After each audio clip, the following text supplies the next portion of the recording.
Hello students, मैं आपका अपना आकिब सर। आज हम लोग स्टार्ट करने वाले क्लास 9 का पहला chapter cell the unit of life. तो इस चैप्टर को बच्चों हम लोग पूरे कंप्लीट करेंगे। इस चैप्टर से रिलेटेड जो भी क्वेश्चंस होंगे, है ना, सारे को हम लोग अच्छे से अटेम्प्ट करेंगे। जो एग्जाम के पॉइंट ऑफ व्यू से बहुत सारे जो मोस्ट फ्रीक्वेंटली आस्क्ड क्वेश्चंस होता है इस चैप्टर से रिलेटेड, उन सारे क्वेश्चंस के बारे में हम लोग बात करेंगे। आज हम लोग का पहला लेक्चर है लेक्चर 1, ठीक है, जिसमें हम लोग क्या स्टार्ट करने वाले हैं, cell the unit of life. चलो अब हम बात करते हैं अपने टॉपिक के ऊपर में, ठीक है। तो आज हम लोग क्या क्या टॉपिक डिस्कस करना है। देखो, पहला टॉपिक है यहाँ पे हम लोग का सेल।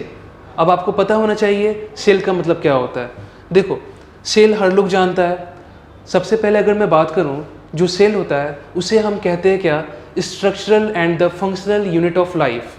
सबसे पहला बात बच्चे लोग पढ़ लेते हैं, बट उनके माइंड में कन्फ्यूज़न रहता है कि सेल को हम लोग स्ट्रक्चरल यूनिट क्यों बोलते हैं, फंक्शनल यूनिट क्यों बोलते हैं, लाइफ का या लिविंग बीइंग का या लिविंग ऑर्गेनिजम्स का। सबसे पहले तुम लोग को एक चीज़ ध्यान रखना है, जैसे तुमको मालूम होना चाहिए जो सेल है वो क्या है हम लोग का, इसको हम लोग कंपेरिजन किया गया है। किसके साथ कंपेरिजन किया गया, बिल्डिंग ब्लॉक के साथ। जैसा कि तुम लोग को मालूम होना चाहिए कि जब एक बिल्डिंग को तैयार किया जाता है तो बिल्डिंग को तैयार करने से पहले हम लोग क्या करते हैं, हम लोग बहुत सारा ब्रिक्स लाते हैं, छोटे छोटे ब्रिक्स लाते हैं। जैसे मान लो इस तरीके से हम लोग क्या करते हैं, हम लोग यहाँ पर ब्रिक्स लाते हैं, ठीक है। ब्रिक्स का मतलब समझ में आ रहा है बच्चों तुम लोग को, ईंट का इस्तेमाल करते हैं हम लोग, ठीक है ना। जैसे समझ लो स्टूडेंट, जैसे ये मैंने एक ब्रिक्स रखा है, यहाँ पे एक ब्रिक्स था और फिर दूसरा ब्रिक्स मैंने यहाँ पे लिया। दो ब्रिक्स के बीच में हम लोग क्या कर रहे हैं, इस तरह से सीमेंटिंग मटेरियल ऐड कर रहे हैं। हमको पता है कि दो ईंट को जोड़ने के लिए हमें क्या चीज़ का जरूरत पड़ेगा, सीमेंटिंग मटेरियल का जरूरत पड़ेगा। तो यहाँ पे हम लोग क्या करेंगे, बीच में इस तरह से सीमेंटिंग मटेरियल लगा देंगे। मान लो मैंने यहाँ पे क्या रखा, सीमेंटिंग मटेरियल रख दिया, जो क्या कर रहा है, दो ईंट को एक दूसरे के साथ ज्वाइंट कर रहा है। क्लियर है, समझ में आ रहा है कहने का मतलब। तो मेरा कहना ये है कि जब तुम बहुत सारे ईंट को एक के बाद एक सीक्वेंशियल मैनर में, ठीक है, इस तरह से अरेंज कर रहे हो, तो बहुत सारे ईंट से क्या बन जाएगा, इस तरीके से हमारा बन जाएगा क्या, एक वॉल तैयार हो जाएगा, ठीक है। इसी तरीके से मान लो यहाँ पे एक ईंट और रखा मैंने, यहाँ पे और एक ईंट रखा, इस तरीके से क्या बनता चला गया, कंप्लीट एक वॉल बन गया। जस्ट ऐसा मान के चलते हैं कि यहाँ पे क्या बन गया, बहुत सारे ब्रिक्स के मिलने से बन गया एक वॉल। अब कई सारे वॉल को जब हम लोग मिला देंगे तो क्या बन जाएगा, एक रूम बन जाएगा। समझ में आ रहा कहने का मतलब। उसके बाद कई सारा रूम मिल करके क्या बनाएगा, एक फ्लैट को तैयार कर देगा वो, ठीक है, एक फ्लैट को तैयार करेगा। और कई सारे फ्लैट को मिला देंगे हम लोग तो क्या बन जाएगा, पूरा का पूरा एक बिल्डिंग बन जाएगा। अब तुम यहाँ पे सोचो कि अगर हम बात करें बिल्डिंग का बात करें, या फिर हम बात करें फ्लैट का बात करें, या फिर हम किसका बात करें, वॉल का बात करें, तो इन सबको बनाने वाला जो स्ट्रक्चरल एंड जो इसका बेसिक यूनिट है, जो फंडामेंटल यूनिट है, जो वॉल को बना रहा है, जो कहीं ना कहीं किसको बना रहा है, पूरे का पूरे एक रूम को बना रहा है ना, उस फ्लैट को तैयार कर रहा है। और उस फ्लैट से, उस रूम से पूरा का पूरा क्या बन गया है, एक बिल्डिंग बन गया है। तो हम बिल्डिंग का बात करें या रूम का बात करें या वॉल को बना रहे हैं, ठीक है। तो इनको बनाने वाला जो बेसिक यूनिट्स है वो कौन है, इसको बनाने वाला जो बेसिक यूनिट्स है, जो फंडामेंटल यूनिट्स है, वो क्या है, एक एक इकाई क्या है, यूनिट्स क्या है, वो ब्रिक्स है। समझ में आ रहा है कहने का मतलब। उसी तरीके से तुमको याद रखना, सेल को हम लोग क्या करते हैं, कंपेयर करते हैं। किसके साथ कंपेयर कर रहे हैं, सेल को हम लोग कंपेयर करते हैं बिल्डिंग ब्लॉक के साथ। जिस तरीके से एक बिल्डिंग को बनाने वाला छोटा छोटा ब्लॉक होता है, उसी तरीके से हमारे बॉडी को बनाने वाला क्या होता है, छोटा छोटा सेल्स होता है। इसीलिए बोला जाता है कि जो सेल्स होता है वो structural and the functional unit of life होता है, या लिविंग बीइंग होता है। क्योंकि एक लिविंग बीइंग अपनी लाइफ को सर्वाइव करे, जी रहा है। समझ में आ रहा है। अब तुम सोचो थोड़ी देर के लिए, जैसे मान लो एक एक ब्रिक्स से मिलकर के क्या बना दिया हम लोग, पूरा का पूरा एक बिल्डिंग तैयार कर दिया। उसी तरीके से जब ये एक एक सेल, एक एक सेल जब आपस में मिलेगा तो इस तरह से क्या बन जाएगा, हमारे पूरे बॉडी का क्या बनेगा, एक स्ट्रक्चर डिफाइन होगा। तो हमारे पूरे बॉडी का जो स्ट्रक्चर है, जो पूरा का पूरा एक स्ट्रक्चर है, जो पूरा का पूरा एक कंप्लीट शेप है बॉडी का, जो फ्रेम है, वो कौन तैयार कर रहा है, वो सेल ही तैयार कर रहा है। डैट मीन्स सेल जो हो गया वो कैसा हो गया, हम लोग का बेसिक यूनिट हो गया, एक फंडामेंटल यूनिट हो गया, जिनसे मिल करके हमारा पूरा का पूरा कंप्लीट बॉडी बन रहा है। और इन्हीं सेल का हमारे बॉडी में क्या है, फंक्शंस है। हर सेल का अपना अपना फंक्शंस है। स्किन सेल का अपना फंक्शंस है, मसल सेल्स का अपना फंक्शन है, ब्रेन सेल का अपना फंक्शंस है। समझ में आ रहा है। तो हमारे बॉडी में अलग अलग तरह के सेल्स है। इन सारे सेल्स का क्या है, अपना अपना काम है, ठीक है ना। तो हम ऐसा बोल सकते हैं कि यही वो सेल है जिनसे मिल करके पूरा का पूरा एक बॉडी बन रहा है। और इन्हीं सेल्स का, इन्हीं अलग अलग तरह का जो सेल्स है हमारे बॉडी के अंदर में, उसका अपना अपना फंक्शंस है। डैट मीन्स हम बोल सकते हैं कि जो सेल है वो कैसा है हम लोग का, structural and the functional unit of life और लिविंग बीइंग और लिविंग ऑर्गेनिजम्स, ठीक है, ये चीज़ समझ में आया हम लोगों को कि एक बात क्लियर हुआ। तो देखो मैंने यहाँ पे जो स्लाइड है मेरा, इस स्लाइड में क्या लिखा हुआ है देखते हैं हम लोग, क्या है, every organisms including ourselves. Including ourselves कहने का मतलब क्या है, इसमें हम लोग खुद को भी शामिल कर रहे हैं, खुद को भी इंक्लूड कर रहे हैं, मतलब ह्यूमन बीइंग भी। अभी तो मैंने बताया तुम लोग को कि ह्यूमन बीइंग भी तो क्या है, सेल्स का ही बना हुआ है। लिविंग ऑर्गेनिज्म जितने भी होंगे, चाहे वो एनिमल्स होंगे, चाहे वो प्लांट्स होंगे, चाहे बैक्टीरिया होंगे, चाहे फंगस होंगे, उनका जो बॉडी होगा वो किसका बना होगा, सेल्स का बना होगा। ठीक है, तो देखो क्या लिख रहे हैं यहाँ पे, एवरी ऑर्गेनिजम्स इंक्लूडिंग आवरसेल्व्स, मैंने खुद को भी इसमें हम लोग शामिल करते हैं, ह्यूमन बीइंग को भी शामिल कर रहे हैं, start life as a single cell. ठीक है, तो जितने भी लिविंग बीइंग है या लिविंग ऑर्गेनिजम्स है वो अपने लाइफ का शुरुआत किससे करता है, सिंगल सेल से। ठीक है, सिंगल सेल से। ठीक है, ये जो सिंगल सेल स्ट्रक्चर है इसको हम लोग क्या बोलते हैं, इसको हम लोग बोलते हैं जाइगोट। ठीक है, तो कोई भी ऑर्गेनिजम्स हो, कोई भी लिविंग ऑर्गेनिजम्स हो, वो अपने लाइफ का शुरुआत किससे कर रहा है, वो एक सिंगल सेल से कर रहा है। अगर मैं ह्यूमन बीइंग का बात करूं तो हमारा भी लाइफ का जो शुरुआत हुआ है वो किससे हुआ है, सिंगल सेल से हुआ है। This single cell structure are called as zygote. याद रखना, जाइगोट क्या है, जाइगोट एक फर्टिलाइज्ड एग है। जाइगोट जो है वो एक फर्टिलाइज्ड एग है। जैसा कि तुम लोग को पता होना चाहिए कि जो भी ऑर्गेनिजम्स सेक्सुअली रिप्रोड्यूस करते हैं उनके केसेस में क्या होता है, गैमेट का फॉर्मेशन होता है। मेल गैमेट जो होता है, मेल के केसेस में जो गैमेट बनता है वो होता है हम लोग का स्पर्म, और फीमेल केसेस में जो बनता है, ठीक है, जो गैमेट होता है वो क्या है, ओवा है। ठीक है, अब ये जो तुम्हारा एग या ओवा है वो है ना, स्पर्म क्या करेगा, स्पर्म एग को फर्टिलाइज करता है। मतलब यहाँ पे ये हुआ, जो मेल गैमेट स्पर्म है और जो फीमेल गैमेट है ओवा, ठीक है ना, ये आपस में क्या करता है, फ्यूज करता है। इनका आपस में क्या होता है, सिंगेमी होता है। मतलब समझ में आ रहा है, जो मेल गैमेट है बेटा याद रखना तुम लोग को, मेल गैमेट और फीमेल गैमेट आपस में फ्यूज करता है। जब मेल गैमेट और फीमेल गैमेट आपस में फ्यूज करता है ना, तो उस प्रोसेस को हम लोग क्या बोलते हैं, उस प्रोसेस को बोलते हैं हम लोग फर्टिलाइजेशन। ठीक है ना, तो यहाँ पे ध्यान रखना है हम लोग को। इस तरह से अगर मैं बात करूँ तो जो यहाँ पे जो ऑर्गेनिज्म सेक्सुअली रिप्रोड्यूस कर रहे हैं उनके केसेस में क्या बन रहा है, मेल गैमेट बन रहा है। तो मेल से क्या आ रहा है, यहाँ पे मेल गैमेट आ रहा है। ठीक है, ये क्या है बेटा, ये मेल गैमेट आया। ठीक है, मेल गैमेट क्या है, अगर मैं ह्यूमन के केसेस की बात कर रहा हूँ तो मेल गैमेट क्या हो जाएगा, यहाँ पे स्पर्म हो जाएगा। ठीक है, और फीमेल का बात करूँ मैं तो फीमेल से जो तुम्हारा फीमेल गैमेट आ रहा है, फीमेल गैमेट आ रहा है। ठीक है, इसे हम कह दिए एग या ओवा। ठीक है, अब ये स्पर्म जो होगा, ठीक है, वो एग के साथ फ्यूज कर जाएगा, है ना। इस प्रोसेस को क्या बोल देंगे हम लोग, इस प्रोसेस को बोल देंगे हम लोग सिंगेमी और फर्टिलाइजेशन। इसको सिंगेमी बोल देंगे या फर्टिलाइजेशन बोलेंगे। और ये जो सिंगेमी हो रहा है ना, जहाँ पे स्पर्म और एग आपस में फ्यूज कर रहा है, ठीक है ना, इसका रिजल्ट क्या आने वाला है, इस सिंगेमी से क्या बनने वाला है, इस सिंगेमी से बनेगा, तुम्हारा याद रखना है, जाइगोट। ठीक है, जो जाइगोट है याद रखना, ये एक सिंगल सेल्ड स्ट्रक्चर है। ठीक है, जाइगोट जो है वो एक सिंगल सेल स्ट्रक्चर है। बाद में याद रखना है, यही जाइगोट, ये जो मैंने यहाँ पे जाइगोट बनाया है, ये जाइगोट में क्या होता है, क्लीवेज डिवीजन होता है, इसमें फर्दर डेवलपमेंट होता है। यानी जाइगोट जो है वो क्लीवेज डिवीजन करेगा, इसमें क्लीवेज होगा, ठीक है ना, और बनाएगा मोरूला, फिर बनाएगा तुम्हारा ब्लास्टुला। इस तरह से क्या होता है, अलग अलग स्टेजेस आता है ना। जैसे जैसे जो डेवलपमेंट का स्टेजेस होता है, मोरूला, ब्लास्टुला, ये सब अलग अलग स्टेजेस होता है। और फाइनली जो मेरे पास में आता है, ठीक है ना, उसके बाद बन जाता है क्या, मेरे पास में एक न्यू इंडिविजुअल, एक कंप्लीट इंडिविजुअल। समझ में आ रहा है कहने का मतलब। तो वो जो कंप्लीट इंडिविजुअल, यंग इंडिविजुअल है, वो कैसे आया, वो याद रखना, उसका जो शुरुआत हुआ वो किससे हुआ है, इसी सिंगल सेल जाइगोट से हुआ है। ठीक है, समझ में आ रहा है। तो कोई भी लिविंग ऑर्गेनिजम्स होगा, याद रखना, चाहे वो प्लांट हो, चाहे वो एनिमल हो, है ना, चाहे वो बैक्टीरिया हो, वो अपने लाइफ का शुरुआत हमेशा किससे करेगा, एक सिंगल सेल स्ट्रक्चर से करेगा, जिसको हम लोग क्या बोलते हैं, जाइगोट बोलते हैं। ये चीज़ क्लियर है आप लोग को। ठीक है, आगे बढ़े हम लोग। चलो हम लोग अपनी स्लाइड पे आते हैं। तो देखो अब यहाँ पे क्या बोल रहा है, यहाँ पे बोल रहा है this zygote further developed to form a complete individual. जैसा कि मैंने अभी बताया कि ये जो जाइगोट है ना, ये फर्दर इसका आगे डेवलपमेंट होता है। ये जो आगे डेवलपमेंट होता है तो इसका आगे डेवलपमेंट होने के बाद यहाँ पे क्या बनेगा, एक कंप्लीट इंडिविजुअल बन जाएगा, एक कंप्लीट ऑर्गेनिज्म से बन जाएगा।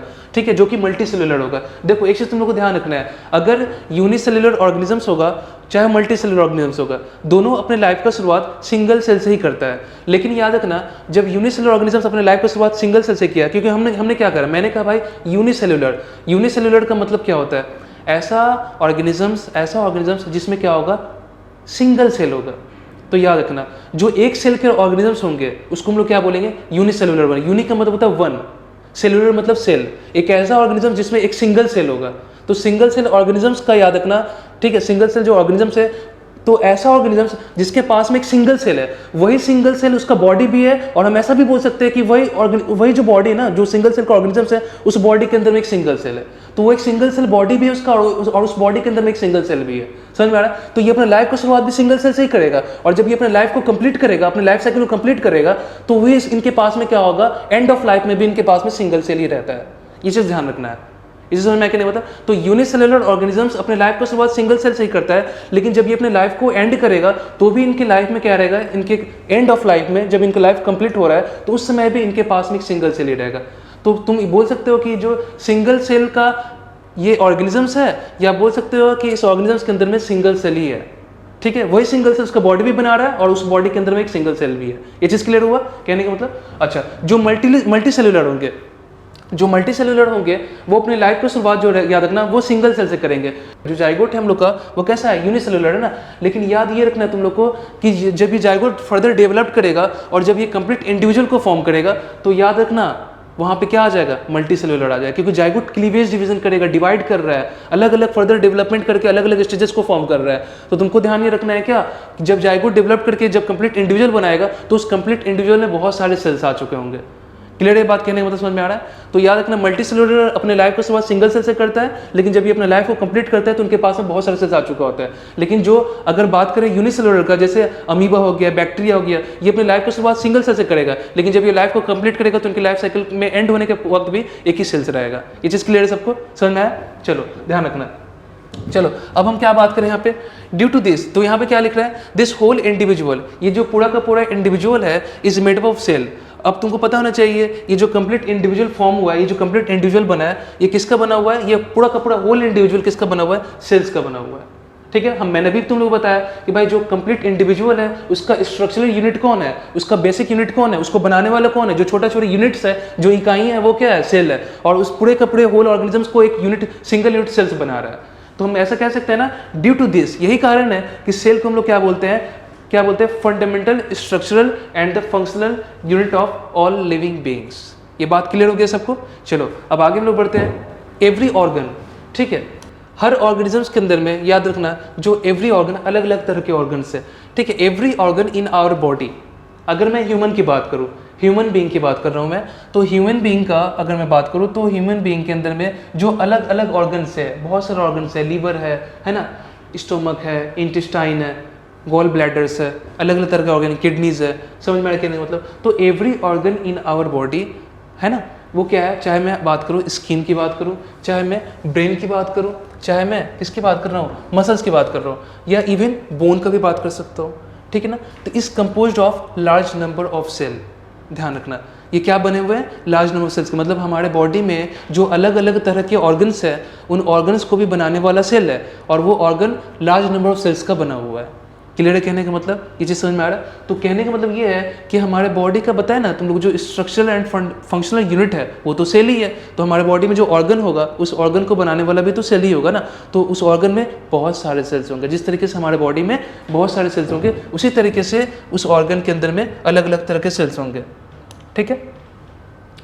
चलो अब हम क्या बात कर रहे हैं, अब तुमको एक चीज़ मालूम होना चाहिए बच्चों कि सेल जो है, ध्यान रखना, सेल जो है वो है बहुत छोटा सा स्ट्रक्चर, ऐसा स्ट्रक्चर जिसको देखने के लिए हमको क्या चीज़ का जरूरत पड़ेगा, जिसको देखने के लिए हमें माइक्रोस्कोप का जरूरत पड़ेगा, इंस्ट्रूमेंट का जरूरत पड़ेगा। जैसा कि तुम लोग जानते हो सेल जो होता है वो कैसे बहुत छोटा है, बहुत बारीक सा स्ट्रक्चर है, बहुत छोटा है, इसको खुले आंखों से देख पाना बहुत डिफ़िकल्ट है, नहीं देख सकते हम लोग। इसीलिए ऐसे सेल्स को देखने के लिए क्या करना होता है, हमें इंस्ट्रूमेंट का रिक्वायरमेंट होता है। उन इंस्ट्रूमेंट को हम लोग क्या बोलते हैं, उन इंस्ट्रूमेंट को हम लोग बोलते हैं माइक्रोस्कोप।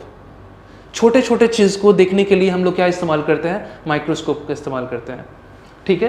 तो अब तुमको पता होना चाहिए, अगर हमें सेल्स का डिस्कवरी करना है, अगर हमें सेल्स का खोज करना है तो क्या करना पड़ेगा, सेल्स का डिस्कवरी करने के लिए पहले सेल्स को देखना पड़ेगा कि सेल्स कहाँ कहाँ पे पाया जाता है, सेल्स होता क्या है, सेल्स को कैसे खोजोगे। जब तक तुम किसी चीज़ को देखोगे नहीं तो उसकी डिस्कवरी कैसे करोगे, पहले तुम देखोगे, खोजोगे कहाँ पे सेल्स है ना।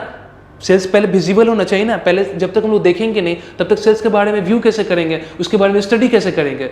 समझ में आ रहा है कहने का मतलब? तो याद रखना, जो सेल्स का डिस्कवरी था, सेल्स के डिस्कवरी के लिए हम लोगों ने क्या किया, हम लोगों ने नहीं, साइंटिस्टों ने क्या किया, साइंटिस्टों ने क्या किया, लाया क्या, इन्होंने बनाया क्या, माइक्रोस्कोप, इन्होंने बनाया क्या, इंस्ट्रूमेंट, इन्होंने in microscopic structures that is cells, इसको देखने के लिए इन्होंने क्या डिजाइन किया, इन्होंने इन्वेंट किया, मार्केट में इन्वेंशंस हुआ किसका, माइक्रोस्कोप का। तो साइंटिस्टों ने क्या किया, इन बारीक से स्ट्रक्चर्स को, इन सेल्स को देखने के लिए, इन सेल्स को स्टडी करने के लिए, इसके डिस्कवरी के लिए, ठीक है, किसका इन्वेंशन हुआ, याद रखना माइक्रोस्कोप का। तो माइक्रोस्कोप जो है, इसके मदद से हम क्या कर सकते हैं बच्चों, सेल्स को देख सकते हैं, सेल्स विजिबल हो सकता है और उसके बारे में हम लोग स्टडी कर सकते हैं, और उसको इसका स्टडी करके हम लोग क्या कर सकते हैं, उसके बारे में तरह तरह की जानकारी को प्राप्त कर सकते हैं। ये चीज़ समझ में आ रहा है, क्लियर है, सब बात समझ में आ रहा है? तो याद रखना, तुमको पता होना चाहिए। तो अब हम लोग पढ़ने वाले हैं कि किस तरीके से जो है हम लोग का, ठीक है, जो है वो डिस्कवरी ऑफ सेल्स हुआ था, ठीक है। और डिस्कवरी ऑफ सेल्स के लिए हमें क्या चीज़ का जरूरत पड़ेगा, इंस्ट्रूमेंट का जरूरत पड़ेगा। और इस इंस्ट्रूमेंट को कंस्ट्रक्ट कौन करेगा, डिजाइन कौन करेगा, ठीक है, इसका जो इन्वेंशन है माइक्रोस्कोप का, वो कौन करेंगे, हमारे साइंटिस्ट। इन साइंटिस्ट का नाम क्या है, दो साइंटिस्ट का तुम लोग को ध्यान रखना है नाम।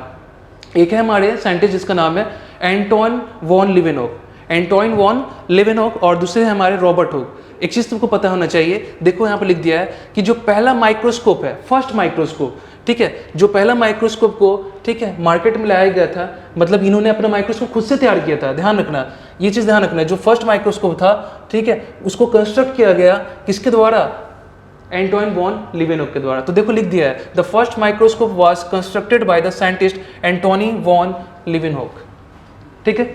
एंटोनी वॉन लीवेनहॉक ये एक ऐसे साइंटिस्ट है जिन्होंने क्या किया था, जिन्होंने माइक्रोस्कोप को डिजाइन किया था, माइक्रोस्कोप को क्या किया था, कंस्ट्रक्ट किया था। याद रखना, जब ये एंटोनी वॉन लीवेनहॉक इन्होंने जब माइक्रोस्कोप को तैयार किया था, तो उस समय का सबसे पावरफुल माइक्रोस्कोप इनके पास ही था, ठीक है। अगर मैं बात करूँ तुम्हारा 17वीं सेंचुरी 1665 का बात करूँ, 1665 का बात करूँ, तो याद ये रखना है तुमको कि 1665 17वीं सेंचुरी में याद रखना, जो पहले साइंटिस्ट हमारे एंटोनी वॉन लीवेनहॉक ने, इन्होंने क्या किया था, फर्स्ट माइक्रोस्कोप को डिज़ाइन किया था, ठीक है, ध्यान रखना।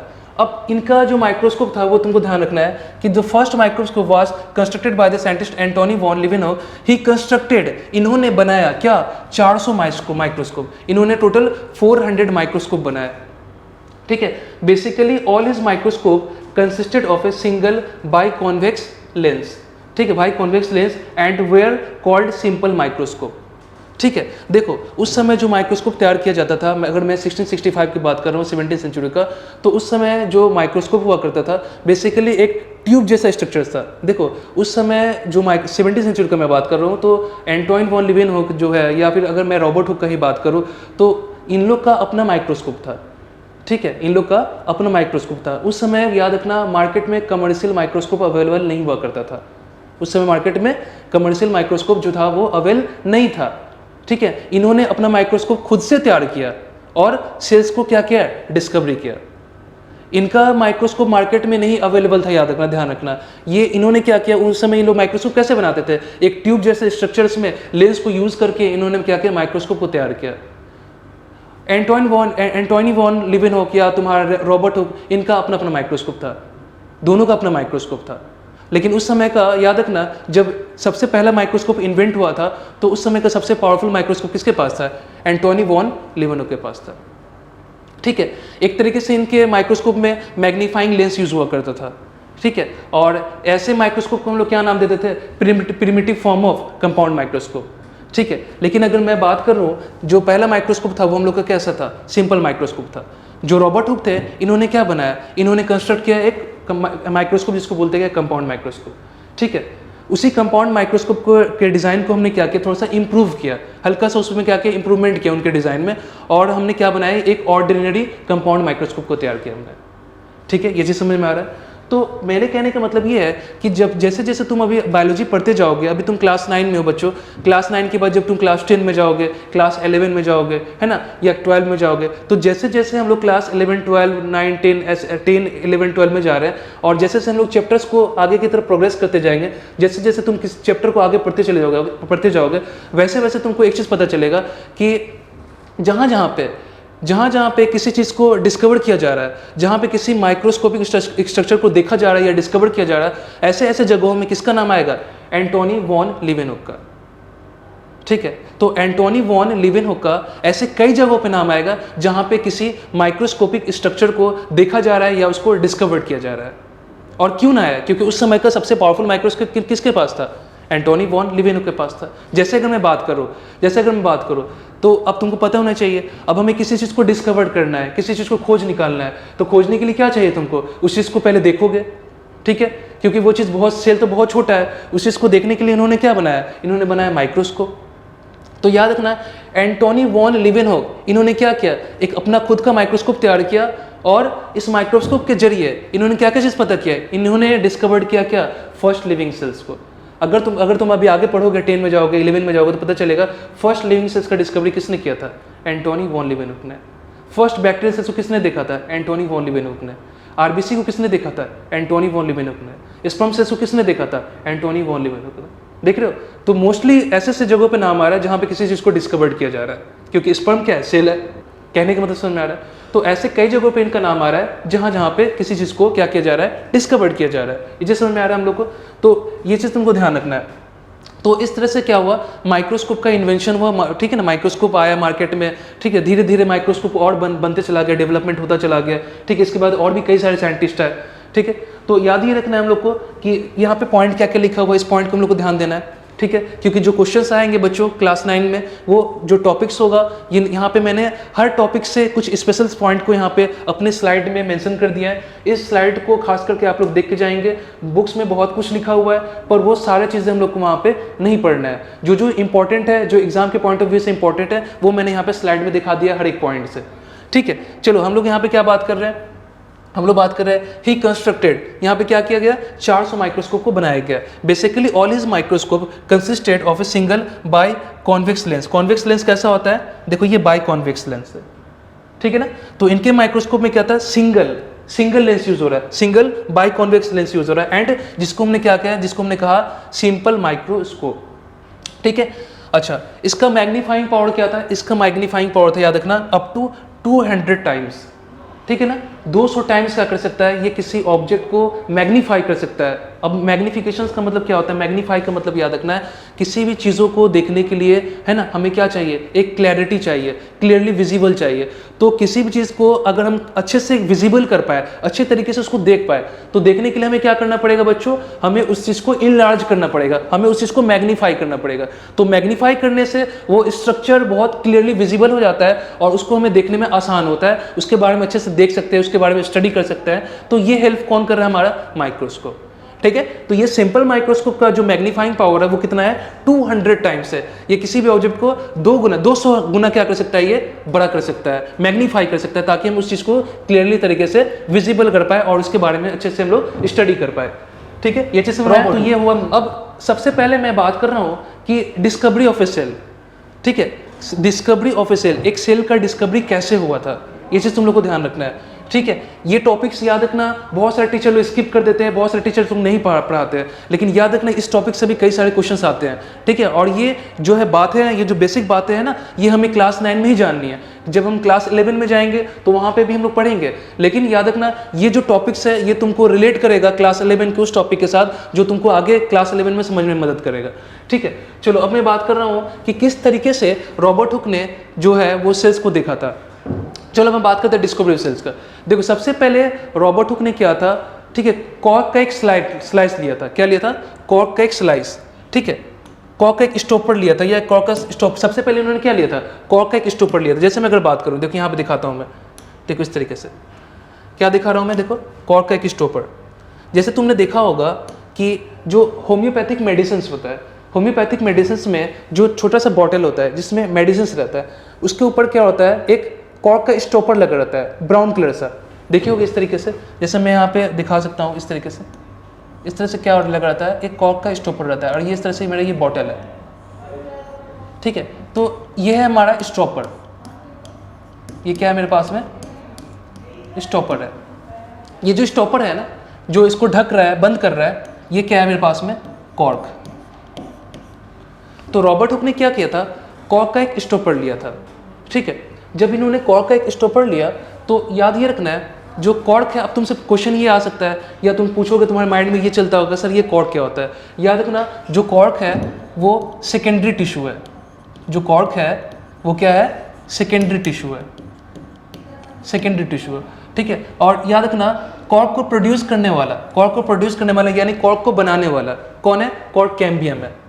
कौन है, कॉर्क कैम्बियम है। यानी कॉर्क कैम्बियम क्या कर रहा है, कॉर्क को बनाता है, कॉर्क को प्रोड्यूस करता है। तो याद रखना जो कॉर्क का स्टॉपर है, याद रखना जो कॉर्क है वो सेकेंडरी टिश्यू है और कॉर्क को बनाने वाला कॉर्क कैम्बियम है। हर वो ट्री जो क्या करता है, सेकेंडरी ग्रोथ करता है। देखो ट्री में दो तरह का ग्रोथ होता है बच्चों, याद रखना तुम लोग को। एक जो ग्रोथ होता है, जो होता है वो क्या है, लंबाई में ग्रोथ। जब एक ट्री लंबाई में ग्रोथ कर रहा है मतलब उसमें अगर एक लॉन्गिट्यूडनल ग्रोथ हो रहा है ना, लंबाई में ग्रोथ हो रहा है। और एक ग्रोथ जो होता है वो क्या होता है, चौड़ाई में ग्रोथ होता है, गर्थ इंक्रीज करता है, थिकनेस इंक्रीज करता है। तो जब एक प्लांट में, जब एक ट्री का जब सेकेंडरी ग्रोथ हो रहा है यानी उसका गर्थ इंक्रीज कर रहा है, चौड़ाई इंक्रीज कर रहा है, तो वहां पे कौन रिस्पॉन्सिबल है हम लोग का, वहां पे याद रखना कौन रिस्पॉन्सिबल होगा, वहां पे रिस्पॉन्सिबल हम लोग कॉर्क कैम्बियम, ठीक है। तो इस चीज को हम लोग आगे पढ़ेंगे डिटेल में क्लास 11 में, ये क्लास 9 में उतने बारे में हम लोग को जानना नहीं है। बस इतना याद रखना है कि हर वो ट्री जो सेकेंडरी ग्रोथ करता है, चौड़ाई में ग्रोथ करता है, वहां पे क्या होगा, वो कॉर्क को प्रोड्यूस कर सकता है, ठीक है। और कॉर्क जो है हमें वो कमर्शियली, कॉर्क जो हमें वो कमर्शियली किससे मिलता है, एक प्लांट से मिलता है जिसका नाम है कॉर्कस सुगर प्लांट। उस कॉर्कस सुगर प्लांट से हमें जो कॉर्क मिलता है वो कमर्शियली मिलता है। तो अब देखो, अब हम क्या बात करें, तो रॉबर्ट हुक ने क्या लिया था, कॉर्क का एक स्टॉपर लिया था। अब उस स्टॉपर को उन्होंने कई सारे लेयर्स में काट दिया, कई सारे लेयर्स में उन्हें काट दिया गया। तो याद रखना, तो जब तुम एक स्टॉपर को कई सारे लेयर्स में डिवाइड कर दो, कई सारे लेयर्स में काट दोगे, मतलब कॉर्क का जो स्टॉपर है उसको उन्होंने क्या किया, छोटे छोटे स्लाइस में डिवाइड कर दिया, छोटे छोटे लेयर्स में काट दिया, ठीक है ना। और उस कॉर्क के स्लाइस को, उस कॉर्क के टुकड़ों को उन्होंने क्या किया, उन्होंने माइक्रोस्कोप में स्टडी किया। जब उन्होंने कॉर्क के स्लाइस को माइक्रोस्कोप में स्टडी किया तो उन्होंने क्या ऑब्जर्व किया, उन्होंने क्या बताया, क्या देखा, ठीक है। उसमें उन्हें क्या दिखा, उसमें उन्हें एक हनी कॉम्ब लाइक स्ट्रक्चर दिखा। क्या दिखा, एक हनी कॉम्ब लाइक स्ट्रक्चर, इस तरीके से, ठीक है। मधुमक्खी का जो छत्ता होता है उसमें देखना इस तरीके से क्या होता है, स्ट्रक्चर होता है, इसको बोलते हैं क्या, हनी कॉम्ब लाइक स्ट्रक्चर्स। तो जब उन्होंने कॉर्क के स्लाइस को, है ना, जब उन्होंने कॉर्क के स्लाइस को माइक्रोस्कोप में स्टडी किया तो क्या दिखा उसमें उन्हें एक हनी कम्ब लाइक स्ट्रक्चर्स दिखा। इस बात को उन्होंने अपने बुक माइक्रोग्राफिया में लिखा। याद रखना रॉबर्ट हुक का अपना एक क्या है, बुक है, इसका नाम क्या है, माइक्रोग्राफिया। तो माइक्रोग्राफिया जो इनका अपना बुक था, इसमें उन्होंने मेंशन किया, इसमें उन्होंने बताया जब मैं कॉर्क का स्टॉपर लिया और उसको हमने कई सारे लेयर्स में काटा, कई सारे टुकड़ों में काटा, और जब मैं कॉर्क के स्लाइस को, उस स्लाइस को माइक्रोस्कोप में स्टडी किया तो हमें उसमें एक हनी कॉम्ब लाइक स्ट्रक्चर दिखा, हमें उसमें एक बारीक सा छोटा छोटा कंपार्टमेंट लाइक स्ट्रक्चर से दिखा। वो जो छोटा छोटा कंपार्टमेंट था, वो छोटे छोटे रूम जैसा स्ट्रक्चर, वो छोटा छोटा रूम जैसा स्ट्रक्चर, वो छोटा छोटा कंपार्टमेंट, वो छोटा छोटा हॉलो स्पेस, उसके लिए उन्होंने क्या टर्म यूज किया, देखो ना, ये क्या है, ये एक तरह का क्या है, कंपार्टमेंट लाइक स्ट्रक्चर्स है ना। ये जो कंपार्टमेंट लाइक स्ट्रक्चर्स है ये कहाँ पे दिख रहा है, हमें कॉर्क के स्लाइस में दिख रहा है, माइक्रोस्कोप में जब इसको व्यू किया जा रहा है तो ये जो छोटा छोटा लिटिल रूम है, ये जो छोटा छोटा स्मॉल हॉलो स्पेस है, ये जो कंपार्टमेंट है, इसके लिए उन्होंने क्या टर्म यूज किया, इसके लिए उन्होंने टर्म यूज किया सेला, सेला वर्ड यूज किया, ठीक है। सेला का वर्ड मतलब होता है लिटिल कंपार्टमेंट, इसका मतलब होता है लिटिल कंपार्टमेंट, ठीक है, लिटिल कंपार्टमेंट या लिटिल रूम, इसको बोलते हैं लिटिल कंपार्टमेंट या लिटिल रूम। तो ध्यान रखना जो सेला वर्ड है वो किसके लिए आया था, सेला वर्ड का मतलब है क्या, लिटिल कंपार्टमेंट और लिटिल रूम, ठीक है। ये जिससे में आ रहा है, ये जिसके लिए हुआ। अच्छा, अब तुमको एक चीज याद रखना है, मतलब यहां से क्या आया, यहां से क्या वर्ड निकल करके आया, सेला से वर्ड निकल के आया सेल। तो अब तुमको देखो यहां से क्या हुआ सर यहां से डिस्कवरी हुआ सेल का। अब क्वेश्चन ये आता है कि क्या रॉबर्ट हुक ने लिविंग सेल्स को डिस्कवर्ड किया था? नहीं, रॉबर्ट हुक ने लिविंग सेल्स को डिस्कवर्ड नहीं किया था, क्योंकि जो कॉर्क है वो तो डेड स्ट्रक्चर्स है, कॉर्क जो है वो तो डेड स्ट्रक्चर्स है। उन्होंने तो केवल क्या देखा था, कंपार्टमेंट लाइक स्ट्रक्चर्स को देखा था कॉर्क में। लेकिन अगर सही अर्थों में, सच्चे अर्थों में कहा जाए तो उन्होंने क्या देखा था, उन्होंने कंपार्टमेंट में स्यूबराइज सेल वॉल को देखा था। सुबेराइज सेल वॉल को देखा था। समझ में आ रहा है कि मतलब अब बात ये आता है कि सर ये सुबेराइज सेल वॉल क्या होता है। ठीक है, एक्चुअली जो भी कंपार्टमेंट था कॉर्क में, ठीक है, उसका आउटर मोस्ट बाउंड्री क्या था। देखो ना भाई, ये जो कंपार्टमेंट है ना, इस कंपार्टमेंट में क्या है, ये देखो ना, ये कंपार्टमेंट है, ये कंपार्टमेंट है। इस कंपार्टमेंट का जो आउटर मोस्ट बाउंड्री क्या है, याद रखना, इसका outer most boundary cell wall है। इसका आउटर मोस्ट बाउंड्री क्या है, ये जो ब्लू कलर से मैं बना रहा हूँ, ये क्या है, सेल वॉल है ना। इसी तरीके से यहाँ पे भी क्या होगा, सेल वॉल होगा। तो इस कंपार्टमेंट के चारों तरफ जो इसका बाउंड्री होगा, जो क्या कहलाएगा, सेल वॉल कहलाता है। तो याद रखना, ये जो सेल वॉल है, मतलब ये किसका है, ये तो कॉर्क का है ना। कॉर्क, ये जो कंपार्टमेंट दिख रहा है, ये तो एक्चुअली डेड सेल्स है, और इसके चारों तरफ क्या है हम लोग का, सेल वॉल है। तो कॉर्क के सेल वॉल में याद रखना, हम बोले ना एक्चुअली में उस जो तुम्हारा कंपार्टमेंट के अंदर में, जो कॉर्क के अंदर में जो उन्होंने कंपार्टमेंट को देखा था, एक्चुअली वो क्या था, सुबेराइज सेल वॉल था। सुबेराइज सेल वॉल मतलब क्या, ऐसा सेल वॉल जिसमें क्या है, सुबेरिन डिपॉजिट होता है। तो कॉर्क के सेल वॉल में याद रखना सुबेरिन डिपॉजिट होता है। और सुबेरिन क्या होता है, suberin is a polymer of fatty acid. Suberin क्या होता है, पॉलीमर ऑफ फैटी एसिड। मतलब कॉर्क के सेल वॉल में फैट का लेयर क्या होता है, डिपॉजिट होता है। ये चीज़ समझ में आ रहा है तुम लोग को, अच्छे से समझ में आ रहा है। जब उन्होंने कॉर्क के स्लाइस को स्टडी किया तो उसमें क्या दिखा, अलग अलग कंपार्टमेंट दिखा, हनी कम लाइक स्ट्रक्चर के जैसा। तो ये जो कंपार्टमेंट दिखा हनी कम लाइक जैसा स्ट्रक्चर्स के लिए, इसके लिए उसको ऐसा लगा, किसको, रॉबर्ट को ऐसा लगा कि कुछ यूनिट्स होता है, कुछ इकाइयाँ होती है जिनसे मिलकर के क्या बनता है, एक ऑर्गेनिज्म बनता है। उसी तरह का यूनिट्स क्या दिखा, इस कॉर्क में दिखा, जिसके लिए उन्होंने क्या टर्म यूज किया, जिसके लिए उन्होंने टर्म यूज किया क्या, सेल। तो याद रखना, रॉबर्ट हुक ने जिस सेल्स को डिस्कवरी किया था वो लिविंग सेल्स नहीं था।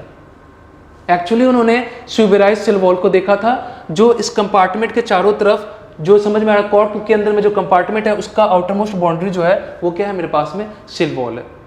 ये चीज क्लियर हो रहा है, समझ में आ रहा। और सेल वॉल में क्या है, सेल वॉल में सुबेरिन डिपॉजिट है। कॉर्क का सेल वॉल में क्या है, सुबेरिन क्या है, फैटी एसिड है। ठीक है, फैट का लेयर है, जो क्या होता है, इम्परमिएबल होता है। किसके लिए, एयर और वाटर के लिए। तभी तो मैंने बताया कि जो मेडिसिन का जो बॉटल होता है उसमें जो स्टॉपर यूज हो रहा है, वो स्टॉपर क्या होता है, वो स्टॉपर एक्चुअली कॉर्क है, और कॉर्क में क्या है, सुबेरिन है ना, सुबेरिन। और सुबेरिन कैसा है, ये इम्परमिएबल टू एयर और वाटर है, यानी ये हवा और पानी को आर पर निकलने नहीं देगा। ठीक है ना, इसलिए जो स्टॉपर यूज करते हैं, किसका यूज करते हैं हम लोग, कॉर्क का यूज करते हैं, ताकि बाहर से जो एयर है, जो वाटर है, वो सब अंदर की तरफ नहीं आ सके। जस्ट क्लियर हुआ। तो अब ये तुम बताओ, ये जो डिस्कवरी था रॉबर्ट हुक का, ये क्या था, लिविंग सेल्स का डिस्कवरी था, नहीं था। ठीक है, तो इतना। तो देखो रॉबर्ट हुक ने क्या किया था, रॉबर्ट हुक एक इंग्लिश साइंटिस्ट है। ठीक है, इन्होंने डेवलप किया क्या, माइक्रोस्कोप। ठीक है, बाय यूजिंग 2 लेंसेज, जिसमें क्या यूज हुआ, 2 लेंसेज हुआ। अब बात ये आता है सर, अब बात यहाँ पे ये आता है कि यहाँ पे याद रखना 2 लेंसेज का इस्तेमाल क्यों किया गया। यहाँ पे 2 लेंसेज का इस्तेमाल इसलिए किया गया ताकि हम मैग्निफिकेशंस पावर को, ताकि हम मैग्निफिकेशंस को क्या कर सके, ताकि ग्रेटर मैग्निफिकेशंस को क्या कर सके, अचीव कर सके, है ना। समझ में आया कहने का मतलब। अब तुम बोलोगे सर हमको ग्रेटर मैग्निफिकेशन का जरूरत क्यों पड़ गया, आखिर हमें क्यों जरूरत पड़ गया कंपाउंड माइक्रोस्कोप का।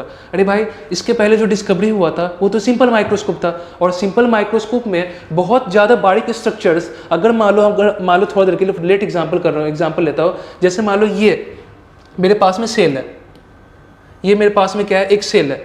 ठीक है, ये सेल सिंपल माइक्रोस्कोप में अच्छे से दिख रहा था, लेकिन हमें क्या करना था, हमें स्टडी करना था सेल के कंपोनेंट्स के बारे में, सेल ऑर्गेनेल्स के बारे में। तो मान लो ये सेल के अंदर क्या है, ये सेल ऑर्गेनेल्स है। मान लो जस्ट इमेजिन कर लो, ये क्या है मेरे पास में, माइटोकॉन्ड्रिया। क्या है बच्चों, माइटोकॉन्ड्रिया।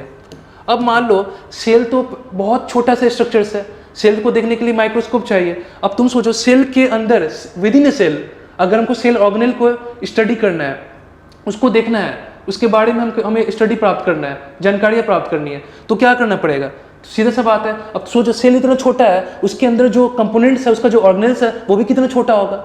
समझ में आया।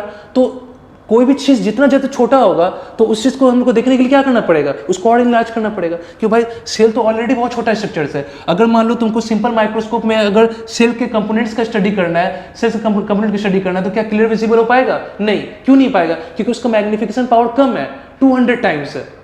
समझ में आ रहा कहने का मतलब। तो 200 टाइम्स वाला अगर तुम माइक्रोस्कोप यूज कर रहे हो, सिंपल माइक्रोस्कोप, जो उसका मैग्नीफाइंग पावर है, उसका इस्तेमाल करके अगर तुम सेल्स को देख रहे हो, तो सेल्स तो प्रॉपर दिख रहा है, लेकिन सेल्स के अंदर में जो कंपोनेंट है वो तो बहुत छोटा है, उसको और बड़ा करना पड़ेगा क्लियरली विजिबल के लिए, तब जाकर के उसका हम लोग स्टडी कर पाएंगे। समझ में आ रहा। तो उसके लिए हमको क्या चीज़ का जरूरत पड़ेगा, उसके लिए हमको जरूरत पड़ेगा ग्रेटर मैग्निफिकेशन का, जो और चीज़ों को बड़ा कर दे। चीज़ों को क्या कर सके और बड़ा कर सके। उसके लिए हमें क्या जरूरत पड़ गया, उसके लिए हमें जरूरत पड़ गया टू लेंसेज का, जो क्या कर सकता है, ग्रेटर मैग्निफिकेशन को अचीव कर सकता है। तो एक ऐसा माइक्रोस्कोप जहां पे 2 लेंसेज का यूज करके हम और भी माइक्रो स्ट्रक्चर्स को और भी अच्छे तरीके से क्या कर सके, देख सके, उसके बारे में स्टडी कर सके, उसके बारे में जानकारी हासिल कर सके। उसके लिए क्या जरूरत पड़ गई हमको, कंपाउंड माइक्रोस्कोप का। समझ में आया कहने का मतलब। तो अगर ये स्ट्रक्चर, अगर ये सेल सिंपल में विजिबल है, बट उसका जो जस्ट ऐसा समझ लो कि मान लो सेल ऑर्गेनेल्स को देखना है, तो उसमें वो उतने अच्छे तरीके से विजिबल नहीं था, दिख रहा था पर उतना अच्छा विजिबल नहीं था, क्योंकि उसका मैग्नीफाइंग पावर क्या था, कम था। लेकिन जैसे ही हमने इसी सेल को कंपाउंड माइक्रोस्कोप में देखना स्टार्ट किया, उसको उसमें व्यू किया गया, तो क्या हुआ, सेल तो प्रॉपर तो विजिबल था ही, ठीक है ना। तो उसका चूंकि मैग्निफिकेशन पावर और ज्यादा था, तो वो चीजों को जो सेल के अंदर बिलोंग कर रहा है, सेल के अंदर प्रेजेंट है, उसको और मैग्नीफाई कर दिया और बड़ा कर दिया, ठीक है। तो वो चीज क्या किया, वो हमारे लिए सहूलत पैदा कर दिया, सहूलत क्रिएट कर दिया, ताकि हम सेल्स के अंदर भी जाकर के चीजों को स्टडी कर सके।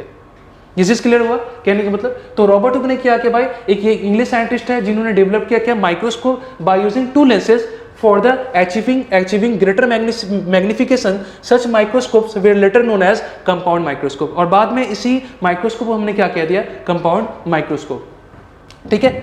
आगे बात कर रहा हूं मैं, ठीक है।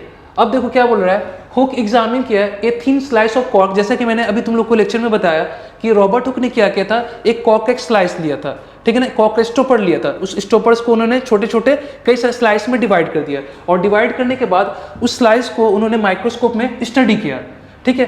तो उसमें क्या दिखा, उसमें दिखा एक हनी कॉम्ब लाइक स्ट्रक्चर, यानी एक बॉक्स लाइक स्ट्रक्चर, ठीक है ना, कंपार्टमेंट दिखा, वो छोटा छोटा कंपार्टमेंट, वो छोटा छोटा रूम, वो छोटे छोटे हॉल स्पेस। उसके लिए क्या वर्ड यूज किया उन्होंने, सेला वर्ड यूज किया, यानी वहां से सेला वर्ड निकल करके आया। सेला का मतलब होता है लिटिल कंपार्टमेंट और लिटिल रूम। देखो यहाँ पे वही चीज लिखा हुआ है। तो बॉक्स लाइक कंपार्टमेंट को वहां पे व्यू किया गया, देखा गया, जो कि पाइल्ड अप टुगेदर, ठीक है ना, जो एक के बाद क्या हुआ, वो एक तरीके से जुड़ा हुआ था कंपार्टमेंट, ठीक है ना। The cells which hook saw, जो सेल्स, जिन सेल्स को भाई रॉबर्ट हुक ने देखा था, ठीक है ना, वेर ऑल डेड सेल्स। देखो ना लिखा हुआ डेड सेल्स है। एक्चुअली रॉबर्ट हुक का जो डिस्कवरी था वो लिविंग सेल्स का नहीं था, मैंने अभी बताया कॉर्क एक डेड स्ट्रक्चर है। एक्चुअल में अगर सही सच्चे अर्थों में कहा जाए तो रॉबर्ट हुक ने क्या देखा था, एक स्विब्राइज सेल वॉल को देखा था, जिसमें जो भी मतलब कॉर्क में जो भी कंपार्टमेंट था, उसका आउटर मोस्ट बाउंड्री क्या था, स्विब्राइज सेल वॉल था। मैंने बताया स्विब्राइज जो है, सुबेरिन जो है, वो कॉर्क के सेल वॉल में डिपॉजिट होता है। तो इनको लगा भाई कुछ कंपार्टमेंट है, कुछ इकाई है, कुछ सेल्स का जैसा कुछ यूनिट्स है, जिनसे मिलकर क्या बनता है, ऑर्गेनिजम्स बनता है। उसी तरह का यूनिट्स इनको कहां पे देखा, उस कंपार्टमेंट में देखा, जिसके लिए उन्होंने सेल वर्ड यूज किया। एक्चुअली में ये लिविंग सेल्स नहीं था, याद रखना, ये इंपॉर्टेंट है, पूछा जाता है एग्जाम में। रॉबर्ट हुक ने सेल्स को तो देखा था, पर वो लिविंग सेल्स का डिस्कवरी नहीं था, ध्यान रखना इस बात को, ठीक है। तो ये क्या हो गया, एक box like compartment piled together. The cells which Hooke saw were all the dead cells and they had only the empty boxes और द वॉल। एक्चुअली इसमें कुछ था नहीं, वो एक कंपार्टमेंट था, वो एक एम्प्टी खाली बॉक्स था, जिसके चारों तरफ क्या था, एक पार्टीशन था, एक वॉल था, जिसमें क्या था, सुबेरिन डिपॉजिट था। ये चीज क्लियर हो गया, सबसे अच्छे से क्लियर हुआ। चलो अब मैं आगे बात कर रहा हूं। अब देखो, अब ये जो है हमारा जो हुक्स का मतलब, हुक्स मतलब रॉबर्ट हुक का जो इन्होंने अपना माइक्रोस्कोप तैयार किया था, रॉबर्ट हुक ने भाई जो अपना माइक्रोस्कोप तैयार किया था, इनका जो ऑन माइक्रोस्कोप था, मैंने तुम लोगों को पहले ही बताया कि रॉबर्ट हुक का अपना माइक्रोस्कोप था, एंटोनी वॉन लीवेनहुक का अपना माइक्रोस्कोप था। ये माइक्रोस्कोप मार्केट में अवेलेबल नहीं था। इनका माइक्रोस्कोप खुद से इन्होंने खुद से तैयार किया था, खुद से प्रिपेयर किया था, एक ट्यूब जैसे स्ट्रक्चर्स में लेंस का यूज करके, ठीक है ना। तो ये चीज ध्यान रखना है तुम लोग को। तो ऑर्डिनरी कंपाउंड माइक्रोस्कोप को क्या किया गया, यहाँ पे तैयार किया गया, यानी हुक्स का जो अपना माइक्रोस्कोप था उसी को थोड़ा सा और क्या कर दिया गया, उसी के डिजाइन में हल्का सा इंप्रूवमेंट कर दिया गया। पहले का माइक्रोस्कोप तुम देखोगे सर्च करके, सिंपल माइक्रोस्कोप, पतला सा एक ट्यूब जैसा स्ट्रक्चर है ना, जिसमें एक आई पीस है देखने वाला, और वहां पे तुम्हारा लेंस लगा हुआ है, मैग्नीफाइंग लेंस। ये चीज क्लियर है। तो उसके स्ट्रक्चर में हल्का सा इंप्रूवमेंट लाना था, तो उसी का जो तुम्हारा कंपाउंड माइक्रोस्कोप था उसके डिजाइन में हल्का सा हम लोग ग्रेटली इंप्रूव कर दिए, और फाइनली मेरे पास में क्या आ गया, एक ऑर्डिनरी कंपाउंड माइक्रोस्कोप आ गया, ठीक है। जैसे कि तुमको यहाँ पे दिखाया गया, ये माइक्रोस्कोप है हम लोग का ऑर्डिनरी कंपाउंड माइक्रोस्कोप, ठीक है, या तुम सिंपली तुम इसको ऑर्डिनरी कंपाउंड माइक्रोस्कोप भी बोल सकते हो, ठीक है। जैसे समय आया, चलो ये तुम्हारा आईपीस है, साफ साफ दिख रहा है ना, ये चीज क्लियर है। ये उसका बॉडी ट्यूब्स है और ये उसका बेस है, ठीक है। ये तुम्हारा कॉन्डेंसर्स है, ये ऑब्जेक्टिव्स है, एंड ये तुम्हारा रिवॉल्विंग नोज पीस है।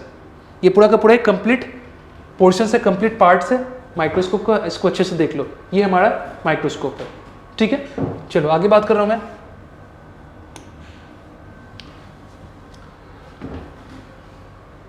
अब देखो, अब क्या हुआ बच्चों, ध्यान रखो, अब आया हम लोग का क्या, कंपाउंड माइक्रोस्कोप के बाद भी क्या आया हम लोग का, आया इलेक्ट्रॉन माइक्रोस्कोप।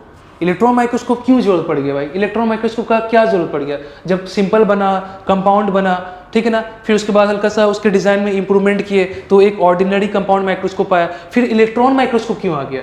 याद रखना, जो चीज़ और भी छोटा है, और भी बारीक से स्ट्रक्चर्स है, उसको हमें क्या करना है, स्टडी करना है। मतलब उन बारीक से स्ट्रक्चर्स को सिंपल माइक्रोस्कोप में तुमको कुछ भी दिखेगा नहीं, ठीक है, क्योंकि इसका मैग्नीफाइंग पावर क्या है, कम है, वो चीज़ों को कम बड़ा कर पाता है।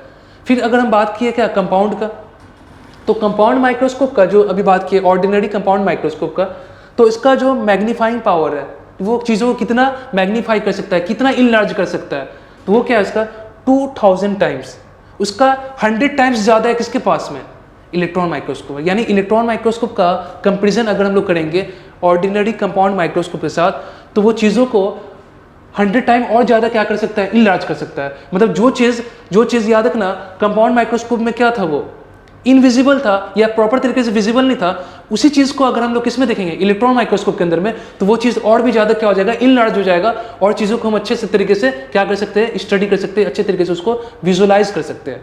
ये चीज़ समझ में आ रहा है कहने का मतलब। तो मेरे कहने का मतलब है, यही कारण है कि वहाँ पे जरूरत पड़ गई क्या, इलेक्ट्रॉन माइक्रोस्कोप का।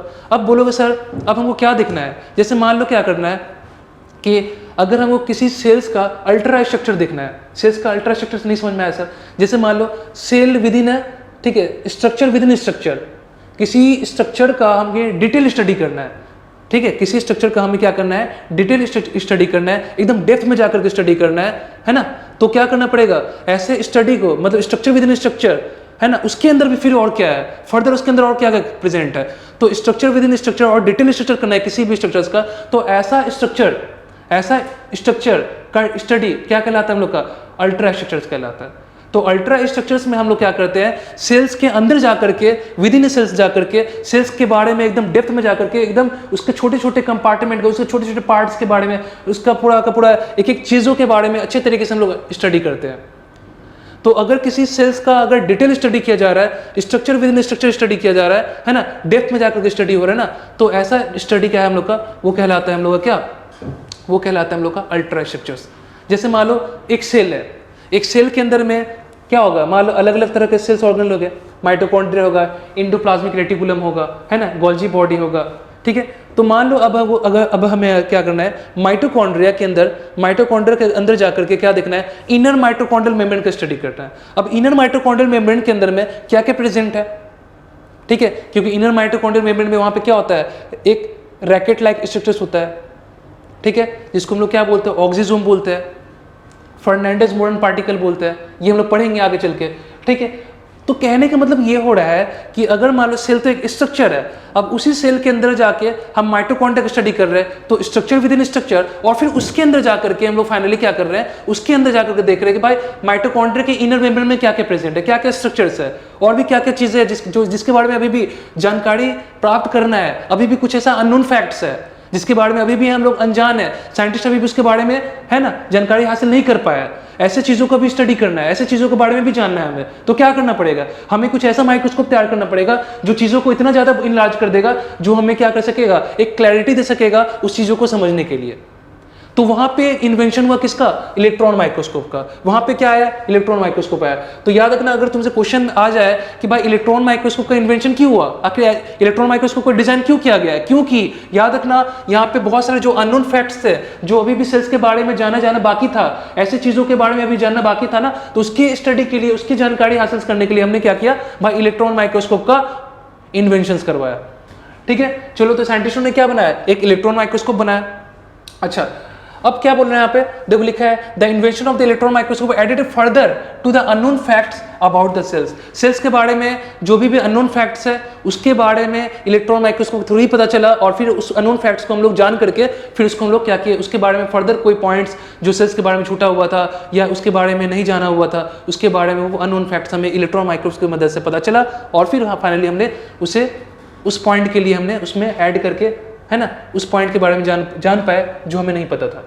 ठीक है, चलो, it can give a magnification to over 2 lakh times. मैंने बताया ना, इसका मैग्निफिकेशन पावर काफ़ी ज़्यादा है, तभी तो ये चीज़ों को और इनलार्ज कर सकता है और एक अच्छी क्लैरिटी के साथ हमें उस चीज़ को क्या कर सकता है, विजुलाइज करवा सकता है। तो हम बोल सकते हैं इसका मैग्निफिकेशन पावर क्या है, 2 lakh times as against the ordinary compound microscope. ये चीज़ मैंने बता दिया है, विच मैग्नीफाई कर रहा है ऑब्जेक्ट को up to maximum of about 2000 times.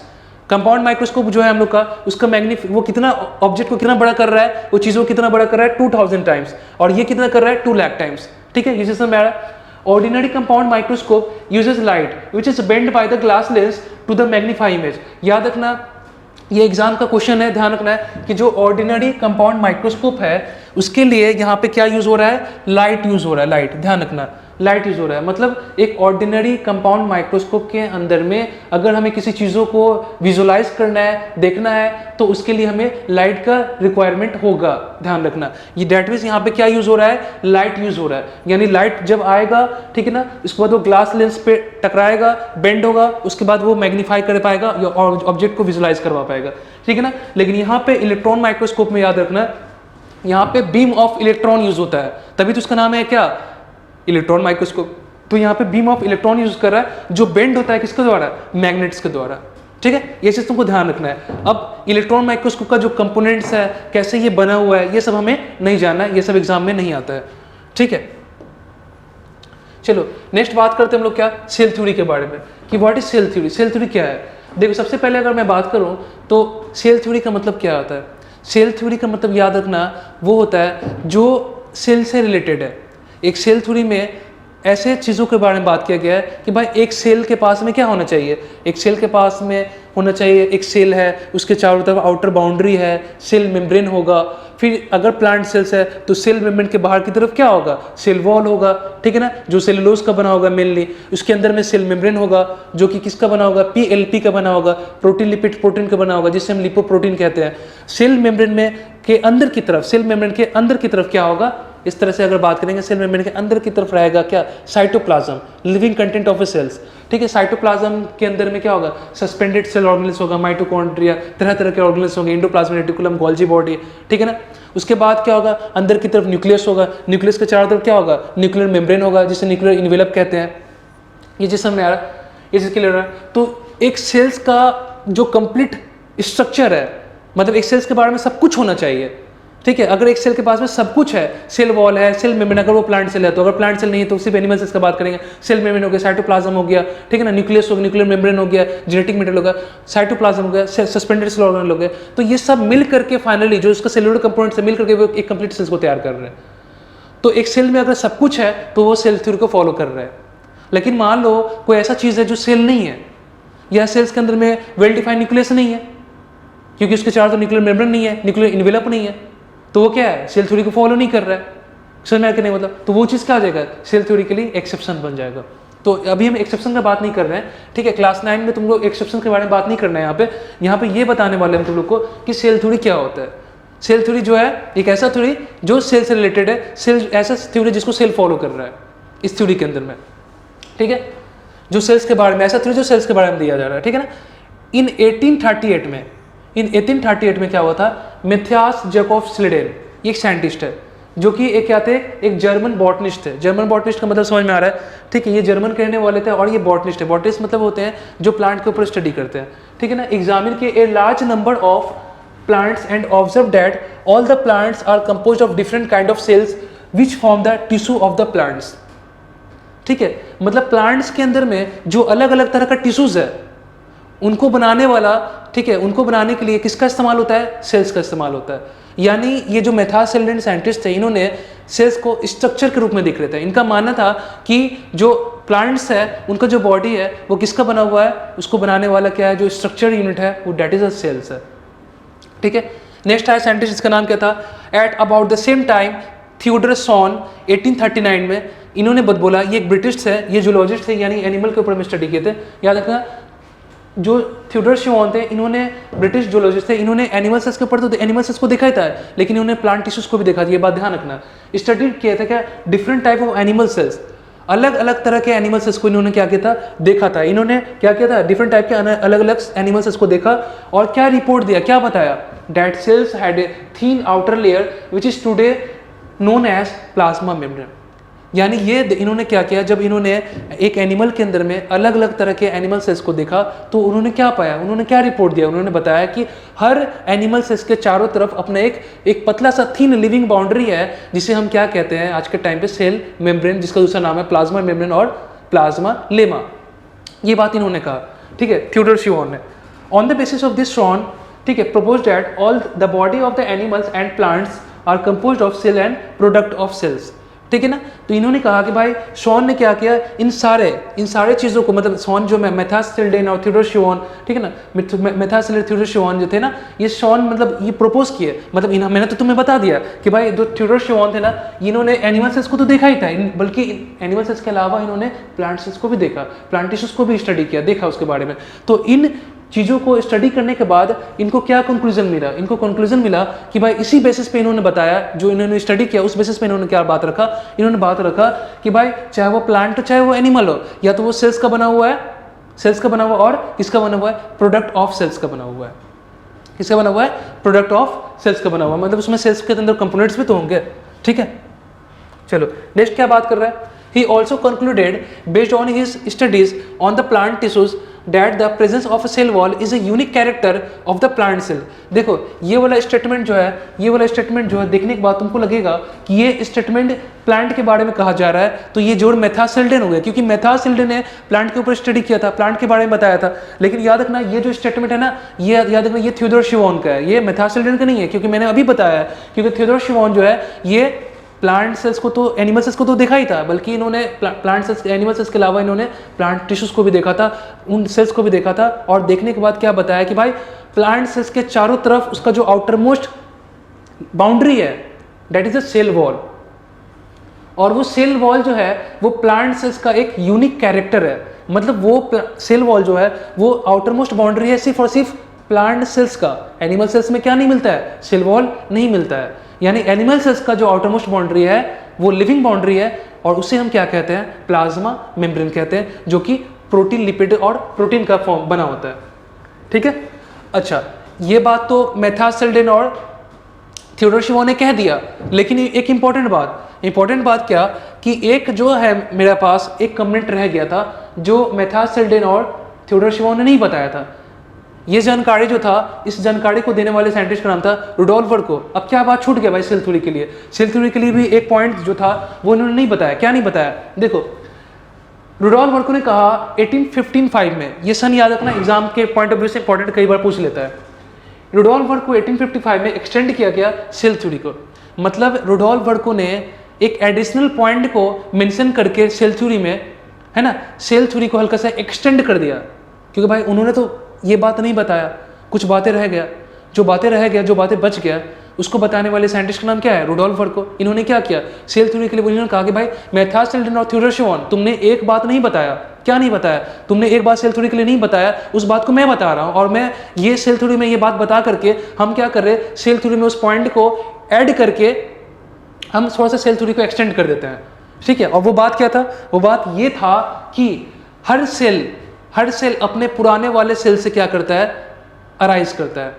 All the cell, देखो लिख दिया है, all the cell arise from the pre existing living cells. Pre का मतलब होता है पहले, प्री का मतलब पहले जो सेल था वही सेल क्या कर रहा है, डिवाइड करके नए सेल्स को फॉर्म कर रहा है। जैसे अगर हम बात कर रहे हैं, ये एक सेल है, ये सेल डिवाइड करके क्या बनाया, 2 सेल बनाया। ये सेल फर्दर डिवाइड करके कितना बनाया, 2 सेल बनाया। ये भी सेल फर्दर डिवाइड करके कितना सेल बनाया, 2 सेल बनाया। तो अब ये बताओ, ये वाला सेल किससे अराइज किया है, इस वाले सेल से। ये वाला सेल इससे अराइज किया है, तो इस वाले सेल के लिए ये इसकी बात कर रहा हूँ मैं, इस वाले सेल के लिए प्री एग्जिस्टिंग कौन हो जाएगा, ये वाला, ठीक है। और इस वाले सेल के लिए प्री एग्जिस्टिंग कौन हो जाएगा, ये वाला। प्री का मतलब क्या हो गया, प्री मतलब पहले, एग्जिस्ट मतलब कर रहा था, जो पहले एग्जिस्ट कर रहा था वही वाला सेल्स क्या कर रहा है, आगे फर्दर सेल्स को गिव राइज कर रहा है, मतलब वही डिवाइड करके नए सेल्स को फॉर्म कर रहा है। तो जो सेल्स पहले रहता है वही सेल डिवाइड करके नए सेल को गिव राइज कर सकता है। इस बात को बताने वाले साइंटिस्ट का नाम है क्या? रुडोल्फ वर्को जो कि 1855 में इस बात को बता करके सेल थ्योरी में एक एडिशनल पॉइंट को मेंशन करके उसे थोड़ा सा हल्का सा एक्सटेंड कर दिया, ठीक है। तो ओवरऑल सेल थ्योरी में 3 पॉइंट आया, वो 3 पॉइंट को हम लोग को याद रखना है एग्जाम के पॉइंट ऑफ व्यू से बच्चों। अब वही एग्जाम के लिए क्वेश्चन है, ध्यान रखना है। देखो अगर क्वेश्चन आएगा कि सेल थ्योरी क्या है तो तुम लोग को यही लिखना है। क्या लिखना है? ये सब हम लोग ऑलरेडी पढ़ चुके हैं, बस मैंने यहाँ पे तुमको इस स्लाइड में सेल थ्योरी के लिए अलग से 3 पॉइंट को है ना यहाँ पे दिखा दिया है। याद रखना, cell are the basic unit of life. Cell जो है वो बेसिक यूनिट ऑफ लाइफ है।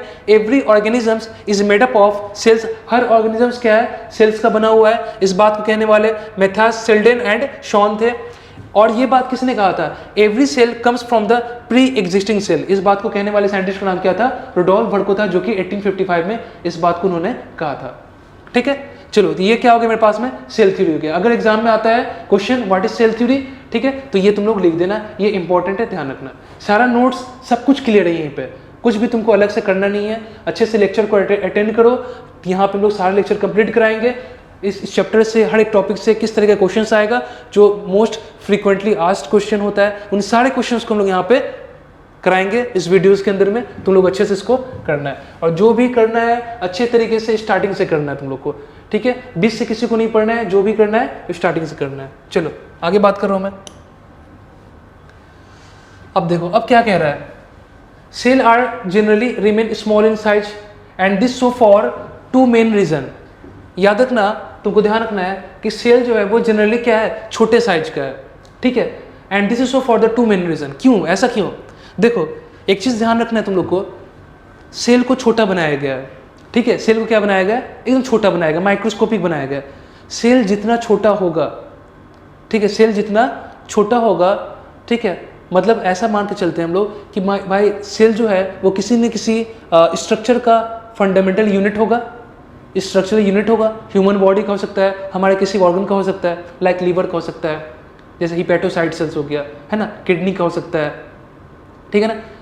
मेरे कहने का मतलब है कि जिस ऑर्गन को ज़्यादा काम करना होता है, जिस ऑर्गन को अधिक काम करना होता है, ऐसे ऑर्गन के जो सेल्स होते हैं, ठीक है, वो स्मॉलर साइज के होते हैं, ठीक है। तो सेल स्मॉलर साइज का जो सेल होगा ना, सेल जितना छोटा होगा वो मेटाबॉलिकली मोर एक्टिव होगा। तो metabolically more active cells are the smaller cells, याद रखना। तो सेल जितना छोटा होगा वो सेल्स उतना ज़्यादा एक्टिव होगा, वो उन सेल्स के अंदर में जो मेटाबॉलिज्म होगा वो उतना ज़्यादा फास्ट होगा, मतलब वो सेल्स उतना ज़्यादा तेज़ी से ग्रो करेगा। समझ में आ रहा है कहने का मतलब? लेकिन याद रखना, जिन सेल्स को, जिन ऑर्गन को अधिक काम नहीं करना होता है, ठीक है, ऐसे ऑर्गन के भाई जो सेल्स होते हैं वो बड़े साइज के होते हैं। यानी अगर सेल एक बड़ा साइज का है, ठीक है, अगर एक सेल नेचुरली बड़े साइज का, मतलब हम खुद से नहीं बना रहे हैं, अगर एक बड़ा साइज का सेल्स है नेचुरली, तो ये सीधा सा बात है, वो सेल्स उतना ज़्यादा क्या होगा? डोरमेंट नेचर का होगा, वो उतना लेस एक्टिव होगा, उतना कम काम कर रहा होगा वो। तो लार्जर सेल जो होता है, याद रखना, वो मेटाबॉलिकली लेस एक्टिव होता है।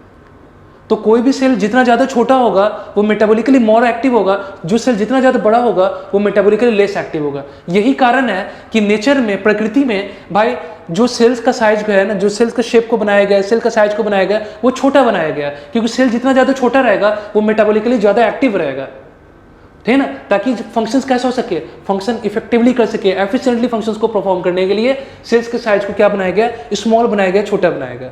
जैसे इसके लिए चलो अब हम बात कर रहे हैं यहाँ पे क्या कि भाई cells are generally remain smaller in size and this is so for the 2 main reason. इसका 2 रीजन है। सेल अगर छोटा है, सेल अगर छोटा है तो एक सेल्स का फंक्शन इफेक्टिवली होने के लिए सेल्स का जो अलग अलग रीजन है वो एक दूसरे के साथ क्या कर सके? कम्युनिकेट कर सके। देखो ना, अगर ये मान लो सेल है, अगर ये मान लो सेल है, अगर मान लो यहाँ पे मैंने एक बड़ा सा सेल बना दिया, तो देख रहे हो सेल का जो अलग अलग रीजन है, इस वाले सेल को देखो, ये छोटा सा सेल है, तो इस वाले सेल चूंकि छोटा मैंने बनाया तो इसका जो अलग अलग रीजन है वो पास पास में है ना। तो ये जो अलग अलग रीजन है सेल्स का, वो एक दूसरे के साथ क्या कर सकता है? अच्छे तरीके से कम्युनिकेट कर सकता है ना, आसपास अच्छे तरीके से लेन देन कर सकता है, क्योंकि अलग अलग पोर्शन जो है वो तो पास पास में है ना, क्योंकि सेल छोटा है। जिससे क्या कर सकता है वो? जिससे वो फंक्शन को इफेक्टिवली कर सकता है। तो फंक्शंस के इफेक्टिवली करने के लिए, मतलब एक फंक्शन को अच्छे तरीके से परफॉर्म करने के लिए एक सेल्स के द्वारा उन सेल्स को छोटा बनाया कि उसका अलग अलग रीजन एक दूसरे के साथ अच्छे तरीके से कम्युनिकेट हो सके और वो फंक्शन इफेक्टिवली परफॉर्म कर सके। इसके लिए क्या बनाया गया? सेल्स को छोटा बनाया गया, ठीक है। लेकिन अगर मान लो एक सेल्स का साइज बड़ा होता है तो ये सेल्स उतना ज़्यादा क्या होता है, डोरमेंट नेचर का होता है, रेस्टिंग होता है, मतलब उतना इफेक्टिवली वर्क नहीं कर पाता ये सब, क्योंकि इसका अलग अलग रीजन एक दूसरे के साथ कम्युनिकेट नहीं कर पा रहा है। समझ में कहने का मतलब है, क्योंकि सेल्स का साइज क्या है, इन लार्ज है, बड़ा साइज का सेल्स है, ठीक है। तो ये फंक्शन, ये जो इसका जो फंक्शन होगा वो इफेक्टिवली नहीं हो पाएगा as compare to smaller cells. ये चीज क्लियर हो पा रहा है समझ में कहने के बाद। और सेल जितना छोटा होगा उसका सरफेस एरिया याद रखना ज्यादा होगा एज कम्पेयर टू वॉल्यूम, ठीक है। तो तुमको पता होना चाहिए, अगर मान लो सेल छोटा होगा, अब तुम बोलो सर सेल छोटा होगा तो सरफेस एरिया, अगर मान लो ये पेन है, ये मान लो अगर पेन है, पहले ये जो पेन था इसका ये सरफेस एरिया था, ठीक है। मैंने क्या बोला, मैंने बोला कि सेल अगर जितना ज़्यादा छोटा होगा उसका सरफेस एरिया जो होगा उसके वॉल्यूम से ज़्यादा होगा, है ना। अब तुम बोलोगे सर सरफेस एरिया ज़्यादा कैसे हो जाएगा, मान लो इसको अगर ये पहले ये सरफेस एरिया था, अब तुम इसको तोड़ दो, ब्रेक कर दो, इस पेन को मैंने ऐसे ब्रेक कर दिया, जब ये पेन ब्रेक होगा बीच से तो इसका ये वाला जो सरफेस था जो ब्रेक होने के बाद एक्सपोज हुआ है वो भी एरिया अब क्या होगा, इंक्लूडेड हो जाएगा, वो भी एरिया काम करने लगेगा। समझ में आया कहने का मतलब। तो मेरे कहने का मतलब ये हुआ कि जितना ज़्यादा सेल क्या होगा छोटा होगा उसका सरफेस एरिया उतना ज़्यादा एक्सपोज होगा, वो सरफेस एरिया क्या होगा, है ना, वो सरफेस एरिया ज़्यादा से ज़्यादा मटेरियल का इनटेक कर सकता है, अपटेक कर सकता है और फंक्शंस को इफेक्टिवली परफॉर्म कर सकता है। समझ में आया कहने का मतलब। तो याद रखना तुमको कि अगर एक सेल का साइज छोटा बनाया गया है इसका मतलब उसका सरफेस एरिया क्या है, ज़्यादा है। अब सरफेस एरिया ज़्यादा है, सरफेस एरिया का मतलब क्या होता है, सरफेस एरिया का मतलब होता है जैसे किसी भी चीज़ों का लेन देन जो होगा, जैसे मान लो ये सेल है, जैसे मान लो ये सेल है, ये मान लो उसका सरफेस एरिया है, ये मान लो क्या है मैंने बना दिया यहाँ पे, ये मैंने बना दिया सरफेस एरिया, ये सरफेस एरिया है, ठीक है, ये सरफेस एरिया, ये पूरा क्या है, पूरा का पूरा सरफेस एरिया है। तो सेल जितना छोटा है उसका सरफेस एरिया क्या है, उतना ज़्यादा है, ठीक है। सरफेस एरिया ज़्यादा होने से क्या बेनिफिट है, सरफेस एरिया ज़्यादा होने से ये बेनिफिट होता है क्योंकि सरफेस एरिया ही वो पॉइंट है, वो जगह है जहाँ से क्या होता है, exchange of material takes place होता है, जहाँ से मटेरियल का आना जाना होता है। क्योंकि अगर तुम ही सोचो ना, अगर जितना ज़्यादा सरफेस एरिया होगा, सेल जितना ज़्यादा छोटा होगा उसका सरफेस एरिया उसके वॉल्यूम से ज़्यादा होगा, अगर सरफेस एरिया ज़्यादा होगा तो बाहर से जो न्यूट्रिएंट होगा वो क्या होगा, ज़्यादा सेल के अंदर में आएगा, यानी वो सेल ज़्यादा एनर्जी को बनाएगा, ज़्यादा एनर्जी को कंज्यूम करेगा, है ना, या स्टोर करेगा, यानी वो सेल क्या करेगा, ज़्यादा ग्रो करेगा। तो किसी भी मटेरियल का सेल के अंदर आना और किसी भी मटेरियल का सेल के अंदर से बाहर जाना ये कौन डिसाइड कर रहा है, ये उसका सरफेस एरिया ही डिसाइड करेगा। क्योंकि कोई भी मटेरियल का जब इनटेक होगा सेल के अंदर में तो सेल के सरफेस को थ्रू ही वो देखो अंदर की तरफ आ रहा है। और जब मान लो भाई अगर सेल मान लो न्यूट्रिएंट ले रहा है, फॉर एग्जाम्पल अगर सेल क्या कर रहा है, न्यूट्रिएंट का अपटेक कर रहा है, सेल क्या कर रहा है, न्यूट्रिएंट को ले रहा है, तो जो न्यूट्रिएंट होगा जब वो सेल के अंदर में आएगा तो वो न्यूट्रिएंट ज़्यादा कब आ सकता है, जब उसका सरफेस एरिया ज़्यादा रहेगा। अगर सरफेस एरिया ज़्यादा होगा तो ज़्यादा से ज़्यादा न्यूट्रिएंट क्या होगा, सेल के सरफेस एरिया को देखो ऐसे क्रॉस करता हुआ सेल के अंदर आएगा। तो जो भी न्यूट्रिएंट मटेरियल बाहर से सेल के अंदर की तरफ आ रहा वो सेल के सरफेस के अक्रॉस उसको उसी के थ्रू होता हुआ क्या होगा, सेल के अंदर वो आएगा। और कोई भी मटेरियल जब वो सेल के अंदर से बाहर की तरफ जाएगा, क्योंकि जब सेल न्यूट्रिएंट लेगा तो मेटाबॉलिक वेस्ट भी तो बनेगा, जैसे ऑक्सीजन जब सेल के अंदर आएगा तो CO2 भी तो प्रोड्यूस होगा, वो CO2 याद रखना इसी सेल सरफेस के थ्रू ही होकर के बाहर की तरफ जाएगा। तो याद रखना सेल का सरफेस एरिया ही डिसाइड करता है कि कितना मटेरियल सेल के अंदर आएगा और कितना मटेरियल सेल के अंदर से बाहर जाएगा। तो जो एक्सचेंज ऑफ मटेरियल है बिटवीन द सेल, है ना, वो कौन डिसाइड कर रहा है, उसका सरफेस एरिया। तो it is a site, surface area it is a site where the exchange of material takes place, ठीक है। तो सेल जितना छोटा होगा उतना ज़्यादा वो एक्टिव है। क्यों ज़्यादा एक्टिव है, क्योंकि सेल के अंदर ज़्यादा से ज़्यादा न्यूट्रिएंट आएगा और वो मतलब वो क्या कर सकता है, ज़्यादा से ज़्यादा एनर्जी को बनाएगा, ज़्यादा से ज़्यादा वो एनर्जी को बना के स्टोर कर रख सकता है ना, फ्यूचर यूज़ के लिए। और वो क्या कर सकता है, और वो सेल बहुत तेज़ी से ग्रो करेगा। तो सेल जितना बड़ा होगा सरफेस एरिया उतना कम होगा, कम न्यूट्रिएंट सेल्स के अंदर में आएगा, तो वो सेल्स कम एनर्जी को बना पाएगा, मतलब वो सेल्स धीरे धीरे ग्रो करेगा, कम ग्रो करेगा। समझ में आया कहने का मतलब, ये मैंने समझाने के लिए बताया। तो ध्यान रखना, तो यहाँ पे क्या लिखा है, cells generally remain smaller in size and this is so for the two main reason. Cell को छोटा साइज इसलिए बनाया गया है, उसका दो रीजन है। क्या है, different region of the cells can communicate with each other rapidly. जो सेल्स का अलग अलग रीजन है वो एक दूसरे के साथ बहुत तेजी से कम्युनिकेट कर सके, है ना, ताकि वो सेल फंक्शन कैसा कर सके, इफेक्टिवली, ठीक है ना। Cells have a large surface area, है ना, cells have a large surface area, ठीक है, बाय वॉल्यूम रेशियो। मतलब सीधा सा बात है, सरफेस एरिया और वॉल्यूम रेशियो जो होगा, याद रखना छोटे साइज का सेल्स का क्या होगा, कम होगा। मतलब सरफेस एरिया जो होगा वो ज़्यादा होगा एज कम्पेयर टू क्या, वॉल्यूम। सेल्स जितना बड़ा होगा उसका सरफेस एरिया और वॉल्यूम रेशियो कम होगा, यानी उसका सरफेस एरिया जो होगा वो कम होगा। देखो लिख दिया है, cells have a large surface area. अगर किसी का सेल का सरफेस एरिया क्या है, ज़्यादा है, ठीक है, cells have large surface area और volume ratio for the greater diffusion of a substance in and out of a cell. मतलब किसी भी सब्सटेंस का इन मतलब अंदर की तरफ आना और किसी भी सब्सटेंस का सेल के अंदर से बाहर की तरफ जाना, ये इस बात को लेकर के डिसाइड होगा कि उस सेल्स का सरफेस एरिया कितना ज़्यादा है। अगर ज़्यादा से ज़्यादा मटेरियल अंदर आ रहा है और ज़्यादा से ज़्यादा मटेरियल सेल के अंदर से बाहर जा रहा है, इसका मतलब क्या है, सेल का सरफेस एरिया उसके वॉल्यूम से ज़्यादा है, इसका मतलब सेल का साइज क्या है, छोटा है। क्लियर बात? अगर सेल बड़े साइज का है तो उसका सरफेस एरिया कम है, ठीक है, उसका सरफेस एरिया कम है, उसका वॉल्यूम ज़्यादा है, ठीक है ना, क्योंकि साइज बढ़ने से क्या होता है, वॉल्यूम तो बढ़ रहा है बट उसका सरफेस एरिया कम हो जाता है, ठीक है। यही कारण है कि सेल को क्या बनाया गया है, स्मॉलर बनाया गया, स्मॉलर साइज का बनाया गया है। चलो ये बात होगी हम लोग क्लियर, आगे बात करें, ठीक है। अब देखो यहाँ पे हमने क्या कहा, यहाँ पे हमने कहा कि जस्ट इमेजिन करते हैं, क्या इमेजिन कर रहे हैं कि सपोज जो सेल है, cell is just like a cube, cell जो है जस्ट एक क्यूब के समान है, ठीक है। अब देखो इस क्यूब का सरफेस एरिया क्या दिखाएगा, एक बड़ा सा लार्ज क्यूब है जिसका सरफेस एरिया कितना है 5400 माइक्रोमीटर, ठीक है। अच्छा, अब इन्हीं बड़े सरफेस मतलब ये जो लार्ज क्यूब है, ये जो हमने क्या मान लिया, हमने मान लिया कि cell is just like a cube, एक बड़ा सा लार्ज क्यूब जो है वो सेल है जिसका सरफेस एरिया कितना है 5400 है। लेकिन अगर इसी बड़े से लार्ज क्यूब को, इस बड़े से सेल्स को हमने क्या कर दिया, डिवाइड कर दिया 27 स्मॉल नंबर ऑफ क्यूब्स में, तो इसका देखो सरफेस एरिया कितना हो गया, ज़्यादा हो गया, 16200 हो गया, 16200 हो गया। पहले सरफेस एरिया कितना था 5400 था, अब कितना हो गया 16200 हो गया। इसका मतलब सेल का साइज क्या हुआ, छोटा हुआ, तो उसका सरफेस एरिया क्या हो गया, बढ़ गया। क्लियर बात? तो यहाँ पे लिख दिया कि as we increase the size of a cell, अगर हम लोग सेल के साइज को बढ़ा रहे हैं तो सरफेस वॉल्यूम रेशियो क्या हो जाएगा, उसका डिक्रीज कर जाएगा। लेकिन अगर सेल छोटा रहेगा तो उसका सरफेस वॉल्यूम रेशियो बढ़ जाएगा, इंक्रीज कर जाएगा, ठीक है। देखो यहाँ पर इसी चीज़ को थोड़ा सा यहाँ पर प्रूवली दिखाया गया, क्या दिखाया गया, देखो सरफेस एरिया का फॉर्मूला क्या है, ये सब लोग जानता है, लेंथ इंटू वाइड इंटू 6, मतलब उसका 6 साइड, ठीक है। सरफेस एरिया हो गया, वॉल्यूम क्या हो गया, वॉल्यूम का मतलब ये भाई length into width into depth, ये उसका फॉर्मूला है, ये ध्यान रखना है, ठीक है ना। अब हम क्या मान के चल रहे हैं, मान लो हमने माना है कि cell is just like a cube, ठीक है ना। तो क्यूब जो है, ये मैंने यहाँ पे मैंने क्यूब दिखाया है, ठीक है ना। इफ द लेंथ, ठीक है, length width and depth of a cell, अगर क्यूब सेल है, अगर एक क्यूब सेल है जिसका लेंथ विद है ना, और उस मतलब चौड़ाई और डेप्थ मतलब गहराई कितना है 1 सेंटीमीटर है, तो यहाँ पे मैंने एक क्यूब दिखाया है, ये वो क्यूब है जो सेल को क्या कर रहा है, डिनोट कर रहा है, जिसका लेंथ डेप्थ और इसका जो तुम्हारा क्या है विद है वो कितना है, सब 1 सेंटीमीटर है, ठीक है। तो इसका सरफेस वॉल्यूम रेशियो हम लोग निकाल रहे हैं, सरफेस एरिया रेशियो वॉल्यूम लोग निकाल रहे हैं, ठीक है। तो वॉल्यूम क्या आ जाएगा, तो वॉल्यूम देखो यहाँ पे, सॉरी पहले सरफेस एरिया देख लेते हैं, सरफेस एरिया क्या हो जाएगा, length into with into 6 side, तो यहाँ पे क्या हो गया, लेंथ 1 है, 1 लेकर चल लेना है ना, विद कितना 1 है और इंटू 6 साइड, तो कितना आ गया 6 सेंटीमीटर का स्क्वायर, ये क्या निकला, सरफेस एरिया निकला। वॉल्यूम कितना है, देखो वॉल्यूम है 111, क्योंकि सब तो 1 ही है, 111 कितना होगा 1 सेंटीमीटर क्यूब हो गया। तो यहाँ पे क्या है, surface ratio volume, surface ratio volume क्या है 6:1 आया, 6 रेशियो, देखो यहाँ पे क्या था, ये 6 आया और यहाँ पे क्या है 1 आया, तो 6:1 आया, क्या surface area to volume ratio, surface to volume ratio क्या आ गया हम लोग, सरफेस और वॉल्यूम का रेशियो क्या है 6:1 आया, ठीक है।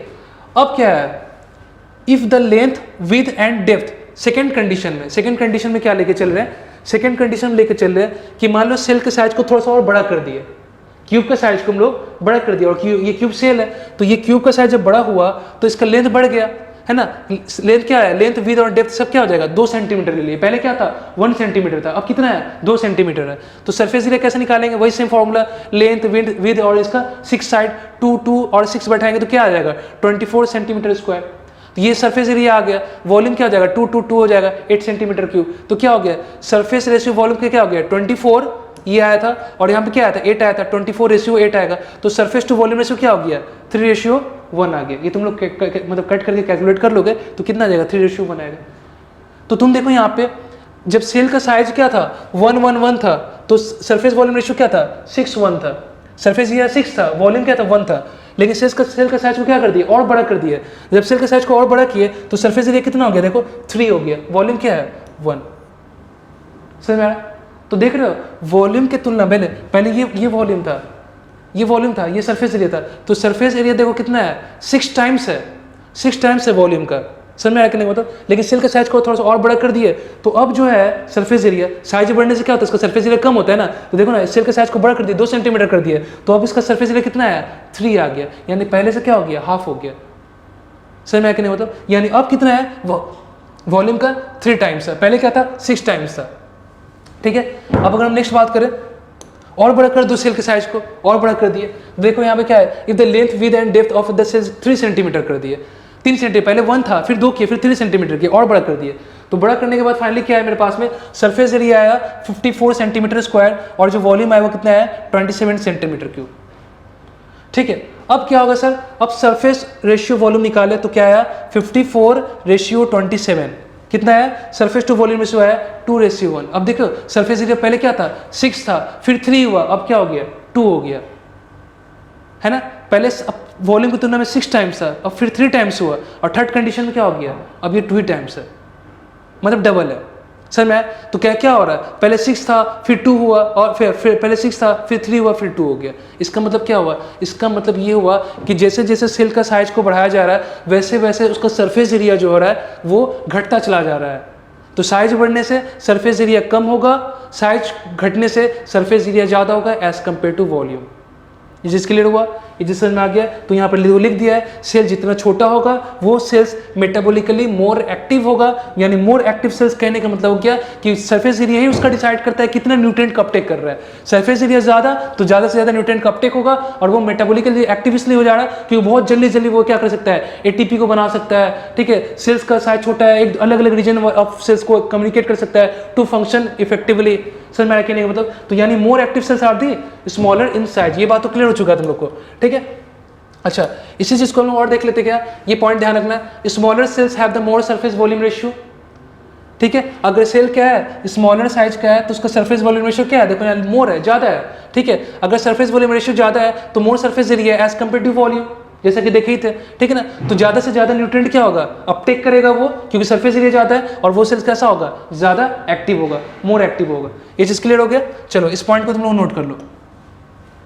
नेक्स्ट बात करें, नेक्स्ट बात करते हुए लिख ली यहाँ पे, larger surface area relative to the volume of a cell ensure करता है ग्रेटर डिफ्यूजन ऑफ ए क्या, एक सेल का स्मॉलर साइज, एक सेल का स्मॉलर साइज उसके सरफेस एरिया को बढ़ा देता है, और एक सेल का सरफेस एरिया का बढ़ जाना वो इस चीज को इंश्योर कर रहा है कि क्या, कि किसी भी सब्सटेंस का जो डिफ्यूजन है within a cell and outside of a cells वो क्या हो जाएगा, वो ज्यादा होगा।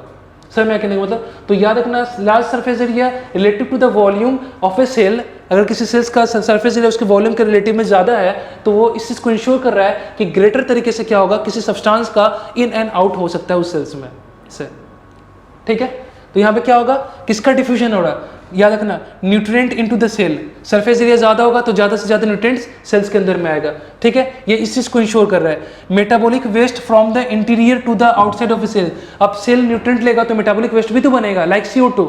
अब वो CO2 जो है याद रखना वो सेल के अंदर से, इंटीरियर मतलब सेल के अंदर से, आउटसाइड ऑफ ए सेल मतलब सेल के बाहर तक जो जा रहा है, जैसे CO2 अंदर की तरफ बना, CO2 जो मेटाबॉलिक वेस्ट सेल्स के अंदर बना वो सेल के अंदर से मतलब from interior to outside of cells निकल करके जाएगा, क्योंकि वो सेल का सरफेस एरिया क्या है, ज्यादा है। ठीक है, तो मेटाबॉलिक वेस्ट जो बन रहा है सेल्स के अंदर में वो अंदर से यानी सेल्स के अंदर से सेल्स के बाहर की तरफ आसानी से इफेक्टिवली जा सकता है, एफिशिएंटली जा सकता है, क्योंकि सरफेस एरिया ज्यादा है। ध्यान रखना, रेस्पिरेटरी गैसेस मतलब किसका बात हो रहा है, ऑक्सीजन एंड कार्बन डाइऑक्साइड का। Oxygen into the cell, cell के अंदर ऑक्सीजन आ रहा है और कार्बन डाइऑक्साइड जो प्रोड्यूस हो रहा है उन कार्बन डाइऑक्साइड को सेल के बाहर जाना है, ये भी कौन इंश्योर कर रहा है, उसका सरफेस एरिया। ठीक है ना, any damage to the cells can be easily repair, surface area ज़्यादा रहने से क्या होता है, सेल को रिपेयर करने में, अगर सेल में कोई डैमेज होता है तो सेल को रिपेयर करने में क्या होता है, इजिली होता है, आसानी हो पाता है, क्योंकि उसको सरफेस एरिया ज़्यादा मिल पाता है जिसके तरीके से वो बेहतर तरीके से उस जगह को रिपेयर कर पाता है। ठीक है, तो इन चारों चीज़ों को इन सारे पॉइंट को इंश्योर कौन कर रहा है हम लोग का, एक सेल का सरफेस एरिया। ध्यान रखना। ठीक है, size and shape of a cell, size और शेप ऑफ ए सेल के बारे में बात कर रहे हैं, तो याद रखना स्मॉलेस्ट सेल किसका नाम है, माइकोप्लाज्मा, और PPLO जिसको बोलते क्या है, क्लीरो नेमोनिया लाइक ऑर्गेनिजम्स। ठीक है, MLO मतलब क्या हो गया, मॉलिक्यूल लाइक ऑर्गेनिजम्स।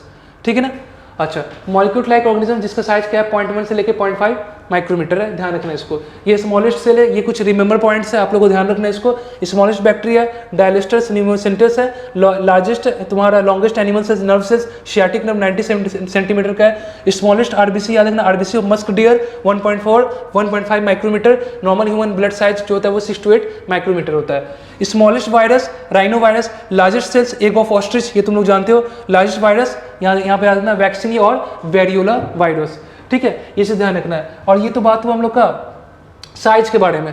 तो और ये शेप के बारे में भी क्वेश्चन आता है, अलग अलग तरह का जो शेल का शेप है। जैसे आरबीसी का जो शेप है वो कैसा है, राउंड एंड बाई कॉन्केव है, ठीक है। डब्ल्यूबीसी कैसा है हम लोग का, अमीबॉइड लाइक है। अमीबॉइड मतलब अमीबा जो होता है याद रखना, अमीबा का वेल डिफाइंड शेप नहीं होता है। अमीबा जो होता है वो अपने शेप को लगातार चेंज कर सकता है। अमीबा क्या बनाता है, एक फॉल्स पोडिया बनाता है, उसके पास में एक फॉल्स फिट होता है जिसको बोलते हैं सुडोपोडिया, ठीक है ना। वो एक फॉल्स फिट है जिसकी मदद से वो क्या कर सकता है, किसी फूड को या किसी मटेरियल को क्या कर सकता है, इंगल्फ कर सकता है, क्योंकि वो क्या बना सकता है, फॉल्स पोडिया बना सकता है, सुडोपोडिया बना सकता है, ठीक है ना, फॉल्स फिट, ठीक है। तो याद रखना अमीबा के जैसा डब्ल्यूबीसी भी जो है वो याद रखना अपने शेप को चेंज कर सकता है। इसीलिए बोला जाता है कि डब्ल्यूबीसी का जो शेप होता है वो अमीबॉइड लाइक होता है। तो अमीबॉइड शेप कैसा होता है, amoeboid like shape of cell कौन है, हम लोग का डब्ल्यूबीसी है, ठीक है। और यहाँ पे आरबीसी जो है ये राउंड एंड बाई कॉनकेव है, ठीक है। इसके अलावा याद रखना है कॉल्यूमनर इपिथेलियल सेल्स है।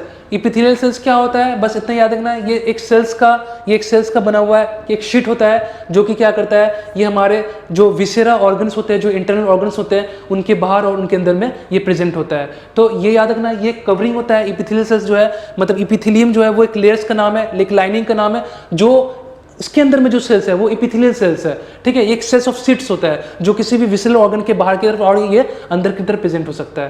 लाइक तुम्हारा स्टोमक्स हो गया, इंटेस्टाइन हो गया, समझ में कहने का मतलब। तो ये याद रखना तुम लोग को कि ये जो अलग अब इपिथेलियम का भी अलग अलग टाइप्स होता है, उन टाइप्स के बारे में हम लोग नहीं पढ़ने वाला, अभी हम लोग जो पढ़ रहे हैं वो शेप के बारे में बात कर रहे हैं, ठीक है ना। तो याद रखना ये यहाँ पे जो इपिथेलियल सेल्स है वो क्या है, हम लोग का कॉल्यूमनर इपिथेलियल सेल्स है, ठीक है ना। जहाँ पे क्या है, लॉन्ग और ये नैरो है। तो पूछ सकता है तुमसे कि इपिथेलियल सेल्स का जो शेप है वो कैसा होता है, ये लॉन्ग एंड नैरो होता है। डब्ल्यूबीसी का शेप कैसा होता है, अमीबॉइड लाइक होता है, ठीक है। आरबीसी का शेप कैसा होता है, राउंड एंड बाई कॉनकेव होता है। तो ठीक है, तो अब देखो यहाँ पे हम लोग क्या बात कर रहे हैं, तो हम लोग बात किए कि नर्व सेल्स कैसा, आरबीसी जो है वो बाई कॉनकेव है, ठीक है ना। आरबीसी बाई कॉनकेव हो गया, डब्ल्यूबीसी अमीबॉइड लाइक हो गया, ठीक है ना। उसी तरीके से यहाँ पे क्या है, जो नर्व सेल वो लॉन्ग है, हमको पता है नर्व सेल लंबा होता है, ठीक है। मसल सेल जो कि लॉन्ग है एंड कॉन्ट्रेक्टाइल होता है। पूछ देगा तुमसे कि मसल सेल कैसा होता है, तो क्या बोलोगे, लॉन्ग एंड कॉन्ट्रेक्टाइल होता है। गार्ड सेल जो होता है इंस्ट्रूमेंटल पोर्ट के अंदर में, ठीक है, इन द लीव्स के अंदर में, और बीन शेप का होता है। याद रखना लीफ में, पत्तियों में क्या होता है, इस तरह से लीफ मार्जिन पे, जैसे मान लो ये मैंने लीफ बनाया, लीफ मार्जिन पे क्या होता है, इस तरह से एक सेल होता है, इसको बोलते हैं गार्ड सेल। ये गार्ड सेल क्या करता है, स्टोमेटा के ओपनिंग को क्लोज और ओपन करवा सकता है, ध्यान रखना, ठीक है। तो स्टोमा याद रखना, स्टोमा एक जो टर्म है, स्टोमा एक सिंगुलर टर्म है। एक लीफ के मार्जिन में बहुत सारे क्या है, स्टोमा प्रेजेंट है। तो बहुत सारे स्टोमा मिलकर के क्या बनाता है, स्टोमेटा को बनाता है, ध्यान रखना। और इस स्टोमा का जो ओपनिंग है एंड क्लोजिंग है वो कौन रेगुलेट कर रहा है, गार्ड सेल ही रेगुलेट कर रहा है। तो याद रखना लीफ मार्जिन पे क्या होता है, इस तरह से ये बिन शेप का क्या पाया जाता है, गार्ड सेल पाया जाता है, ठीक है। और जब वो ओपन हो जाएगा तो वो ओपनिंग क्या कहलाता है, हम लोग का स्टोमा कहलाता है, ठीक है ना। अब ये ओपन क्यों होता है भाई प्लांट में क्या होता है, फोटोसिंथेसिस होता है। जब प्लांट फोटोसिंथेसिस करेगा तो उसको क्या चाहिए, CO2 चाहिए। तो जब ये गार्ड सेल, जो बिन शेप का गार्ड सेल है ना, जब ये ओपन होता है, तो जब ये ओपनिंग खुल जाता है ना, तो जो एटमॉस्फेयर से कार्बन डाइऑक्साइड होता है वो क्या होता है, इस ओपनिंग स्टोमा के थ्रू होता है, वो सेल के अंदर आ जाता है। समझ में आ रहा है, कहने का मतलब समझ में आ रहा है। तो ये क्या होता है, तो ये स्टोमेटा जो है हम लोग का, जो स्टोमा है ये बंद हो सकता है, ओपन हो सकता है, क्लोज हो सकता है, ओपन हो सकता है, ठीक है ना। तो देखो यहाँ पे इस डायग्राम में क्या दिखाया गया है, इस डायग्राम में दिखाया गया भाई, ये याद रखना तुम लोग को, ये है मेरे पास में क्या, एपिडर्मल सेल, सब्सिडियरी सेल जिसको बोल रहा है, ठीक है। यहाँ पे ये अंदर की तरफ दिखाया गया गार्ड सेल, ये तुम्हारा गार्ड सेल है। गार्ड सेल में ये क्या, अंदर की तरफ जो ग्रीन कलर से, डीप ग्रीन कलर से दिखाया गया है, सर्कुलर लाइक, ये क्लोरोप्लास्ट है। ये क्या है मेरे पास में, ये उसका आउटर वॉल है, ठीक है। गार्ड सेल का ये आउटर वॉल है जो कि कैसा थिन है। देखो ये इनर वॉल कैसा थिक होता है, ये एग्जाम में पूछा आता है, गार्ड सेल का इनर वॉल कैसा होता है, थिक होता है, याद रखना, ठीक है ना। उसके बाद यहाँ पे क्या है, यहाँ पे देखो इस तरह से ये वाला दिखाया गया, ये तुम्हारा गार्ड सेल है 2, ठीक है ना। ये रेड कलर से न्यूक्लियस दिखाया गया, और ये जो ओपनिंग है देखो स्टूडेंट्स, ये ओपनिंग क्या है, हम लोग का स्टोमेटल पोर है, ठीक है। तो यहाँ पे स्टोमेटा ओपन दिखाया गया, यहाँ पे स्टोमेटा क्लोज दिखाया गया, ठीक है ना। ये क्लियर समझ में आ रहा है। चलो आगे बात करते हैं। तो पूछ सकता है कि जो लीफ मार्जिन पे मिलने वाला गार्ड सेल होता है उसका शेप कैसा होता है, बोलोगे बिन शेप का होता है। Muscle cells long and contractile, और यहाँ पे नर्व सेल कैसा होता है, लॉन्ग होता है, ठीक है। यहाँ पे तुमको एक चीज़ दिखाया गया है कि जो WBC है, याद रखना WBC जो है हम लोग का वो फेगोसाइट नेचर का होता है, ठीक है। फेगोसाइट नेचर का मतलब होता है, याद रखना कि WBC जो है हमारे वो इम्यून सिस्टम्स के सेल्स होते हैं, ठीक है। तो याद रखना हमारे बॉडी में जब भी कोई इन्फेक्शन आता है, जैसे कोई बैक्टीरिया हमारे सेल्स में आ गया, ठीक है ना, तो ये इन्फॉर्मेशन तुरंत क्या हमें किसको मिल जाता है, हमारे इम्यून सिस्टम्स को मिलता है, इम्यून सेल्स को मिलता है, WBC को मिलता है। और WBC चूंकि फेगोसाइट नेचर का होता है, फेगोसाइट कहने का मतलब होता है कि जहाँ पे इन्फेक्शन आया हमारे बॉडी में, WBC तुरंत उस जगह पे पहुँचता है जहाँ पे इन्फेक्शन है, और वहाँ पे पहुँच करके क्या करता है, जर्म्स को खा जाता है, इंगल्फ कर जाता है। तो मैंने यहाँ पे बेसिकली क्या दिखाया है, मैंने यहाँ पे दिखाया कि ये ब्लड कैपिलरी का एक सेक्शन दिखाया है। तो ब्लड कैपिलरीज में क्या होगा, ब्लड फ्लो कर रहा है, ब्लड सर्कुलेट कर रहा है उसके अंदर में। ब्लड में क्या होता है, 3 तरह का सेल्स है, RBC है, WBC है, प्लेटलेट्स है। तो यहाँ पे याद रखना, मैंने बताया ना कि WBC जो है उसका जो शेप होता है वो अमीबॉइड लाइक होता है, अमीबा के जैसा, मतलब WBC वेल डिफाइंड शेप नहीं है, अमीबा के जैसा वो भी अपने शेप को चेंज कर सकता है। तो याद रखना जैसे ही हमारे बॉडी में कोई इन्फेक्शन आता है तो याद रखना ब्लड कैपिलरीज में WBC जो है वो ट्रेवल करता हुआ, कैपिलरी में छोटा छोटा पोर्स होता है, देख लो ये सब पोर्स है, इस पोर के जरिए जो WBC होगा वो स्क्वीज होकर के मतलब पिचक जाएगा, और पिचक करके इस छोटे से पोर से वो निकल करके उस जगह पे आएगा जहाँ पे वो जर्म्स है, जहाँ पे वो बैक्टीरिया है, जहाँ पे वो इन्फेक्शंस को स्प्रेड कर रहा है। और वहाँ पे आने के बाद क्या कर जाएगा, उसे फेगोसाइट कर जाएगा, डेट मींस उसे खा जाएगा, ठीक है। और हमारे इम्यून सिस्टम्स को क्या करेगा, बनाए रखता है। तो हमारे इम्यून सिस्टम्स को मेंटेन कर रखने के लिए, हमारे इम्यून सिस्टम्स को स्ट्रॉन्ग बनाए रखने के लिए हमारे पास में क्या होता है, हमारे बॉडी में इम्यून सेल्स होता है, ठीक है ना। ये चीज़ क्लियर है। तो यहाँ पे इस डायग्राम में उसी चीज़ को यहाँ पे दिखाया गया है, ठीक है। देखो यहाँ पे इस तरह से न्यूक्लियस है, और ये तुम्हारा WBC के जैसे कि अमीबा में क्या होता है, अमीबा क्या कर सकता है, किसी फूड को इंगल्फ करने के लिए एक फॉल्स फिट बनाता है, सूडोपोडिया का फॉर्मेशन करता है। तो देखो ये बैक्टीरिया है, यहाँ पे ये बैक्टीरिया है, ठीक है ना। और ये मान लो क्या WBC है, ये WBC क्या बनाया, एक फॉल्स फिट बनाया जिसको सूडोपोड्स बोले। इस तरह से देखो ये जो फूड मटेरियल है पिंक कलर से दिखाया गया, जो बैक्टीरिया है वो देखो अंदर की तरफ इंगल्फ हो रहा है ना। उसके बाद फाइनली देखो ये अंदर की तरफ आ गया, और यहाँ पे ये पूरा का पूरा इंगल्फ कर चुका है, ये फूड वैक्यूल में आ चुका है, जिसको लोग क्या बोलेंगे, फेगोसोम बोलेंगे। ये चीज़ क्लियर है बात। और इसके बाद ये क्या होगा, जब ये बैक्टीरिया है ना WBC के अंदर आ जाएगा तो इसको क्या कर लिया जाएगा, डाइजेस्ट कर लिया जाएगा। क्लियर है बात, समझ आया। और ये इसके बाद पोस्ट डाइजेशन का इवेंट्स दिखाया गया। तो ये स्लाइड्स को बस इसमें यही जानना है कि WBC जो है वो अमीबॉइड लाइक होता है, ये अपने शेप को चेंज कर सकता है, बॉडी में कहीं पे कोई इन्फेक्शन आता है वो स्क्वीज आउट होकर के कैपिलरी से बाहर आता है। इस प्रोसेस को हम लोग डायपेडेसिस बोलते हैं। क्या बोलते हैं, डायपेडेसिस। यहाँ पे लिख देता हूँ मैं, डायपेडेसिस। डायपेडेसिस का मतलब होता है कि जो WBC स्क्वीज आउट होकर के ब्लड कैपिलरीज से है ना उस पोर के जरिए बाहर आ रहा है, उस जगह पे आ रहा है जहाँ पे इन्फेक्शन है, इस प्रोसेस का नाम हो गया क्या, कि वो कैपिलरी से जो बाहर की तरफ आ रहा है उस प्रोसेस को हम लोग बोलते हैं डायपेडेसिस, ठीक है। ये चीज़ क्लियर हो, समझ में आया कि नहीं, मतलब। तो इसी तरह से क्या होता है, WBC अपना काम कर रहा है हमारे बॉडी में और हमारे इम्यून सिस्टम्स को बनाए रखा है, ठीक है। अब हम लोग को यहाँ पे क्या देखना है, यहाँ पे एक चीज़ देखना है कि जैसे सिंगल सेल है, ठीक है। कुछ ऑर्गेनिज्म ऐसे होते हैं जिसके पास में एक सिंगल सेल होता है, कुछ ऑर्गेनिज्म ऐसे होते हैं जिसके पास में कुछ फ्यू सेल्स होता है, बहुत ज़्यादा भी नहीं होता है, एक भी नहीं होता है, फ्यू सेल्स का होता है। और कुछ ऑर्गेनिज्म ऐसे होते हैं जो कि मल्टी सेल्ड होते हैं। जैसे अगर हम बात करें सिंगल सेल्ड का, तो many small plants and animals, बहुत सारे प्लांट और एनिमल्स ऐसे होते हैं जो कि बने हुए जस्ट सिंगल सेल्स का, ठीक है। किसका बना हुआ है, एक ही सेल्स का बना हुआ है। जैसे एग्जाम्पल में क्या हो गया, बैक्टीरिया हम लोग जानते हैं, ईस्ट हो गया जो कि एक यूनिसेलुलर फंगस है ना, अमीबा हो गया, ये एक सेल्स का बना हुआ है, ठीक है। कोई भी ऑर्गेनिज्म एक सेल का बना उसको क्या बोल सकते हैं, यूनिसेलुलर, ठीक है। सर मैं क्या नहीं मतलब, अच्छा फ्यू सेल्ड में क्या आ जाएगा, कुछ सेल्स का बना हुआ है, जैसे some very small plants and animals, ठीक है, जो कि कुछ सेल्स का बना हुआ है, ध्यान रखना है, जस्ट फ्यू हंड्रेड और फ्यू थाउजेंड सेल्स का बना हुआ है, ठीक है। इसमें क्या क्या एग्जांपल से याद रखना है हम लोग को, स्पाइरोगायरा और वॉलवॉक्स याद रखना है।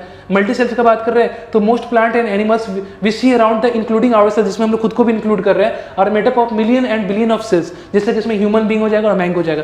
ह्यूमन बींग में क्या होगा, मिलियन और बिलियन सेल्स, बहुत सारे सेल्स होगा, लार्ज नंबर ऑफ सेल्स होगा, ठीक है। इसमें हम लोग काउंटिंग नहीं कर सकते, ठीक है। ये चीज क्लियर है। तो सिंगल सेल, फ्यू सेल्स और मल्टी सेलुलर। तो हम लोग को जो पढ़ना है वो क्या हमें पढ़ना है, unicellular and multi cellular. Unicellular का मतलब जिसमें एक सेल्स होगा, जैसे कि हम लोग का बैक्टीरिया अमीबा हो गया। मल्टी सेलुलर जिसमें एक से ज्यादा सेल्स होगा, ठीक है, बहुत billion of trillion of cells होगा, बहुत ज्यादा सेल्स होगा, लार्ज नंबर ऑफ सेल्स होगा, जैसे ह्यूमन बीइंग हो गया और मैंगोस हो गया, ठीक है। तो आज की क्लास हम लोग बच्चों यहीं पे स्टॉप करते हैं। अगला टॉपिक्स हम लोग का इसी चैप्टर का आगे कंटिन्यू होगा। आप लोग जब मैं सेकेंड लेक्चर को अपलोड करूंगा तो इस वाले लेक्चर को आप लोग देख लेना। जब तक ये लेक्चर आप सही से देखोगे नहीं तब तक तुम्हारा अगला लेक्चर देखने से कोई बेनिफिट नहीं होगा, क्योंकि इस लेक्चर को देखने के बाद ही हम लोग अगले लेक्चर को ठीक है अच्छे तरीके से समझ पाएंगे। तो जो भी बच्चे इस लेक्चर को देखेंगे है ना, उसके बाद ही वो सेकंड लेक्चर देखेंगे, और जब हम लोग सेकंड लेक्चर कंप्लीट करेंगे उसके बाद हम लोग कुछ अच्छे से अच्छे क्वेश्चंस जो ज़्यादा एग्जाम में पूछा जाता है ना, अच्छे से क्वेश्चंस को हम लोग क्या करेंगे, इसी चैप्टर से रिलेटेड हर एक टॉपिक से सिलेक्टेड क्वेश्चंस करेंगे और फिर हम लोग नेक्स्ट चैप्टर की तरफ बढ़ेंगे। ठीक है, तो आज क्लास हम लोग यहीं पे स्टॉप करते हैं। Thank you.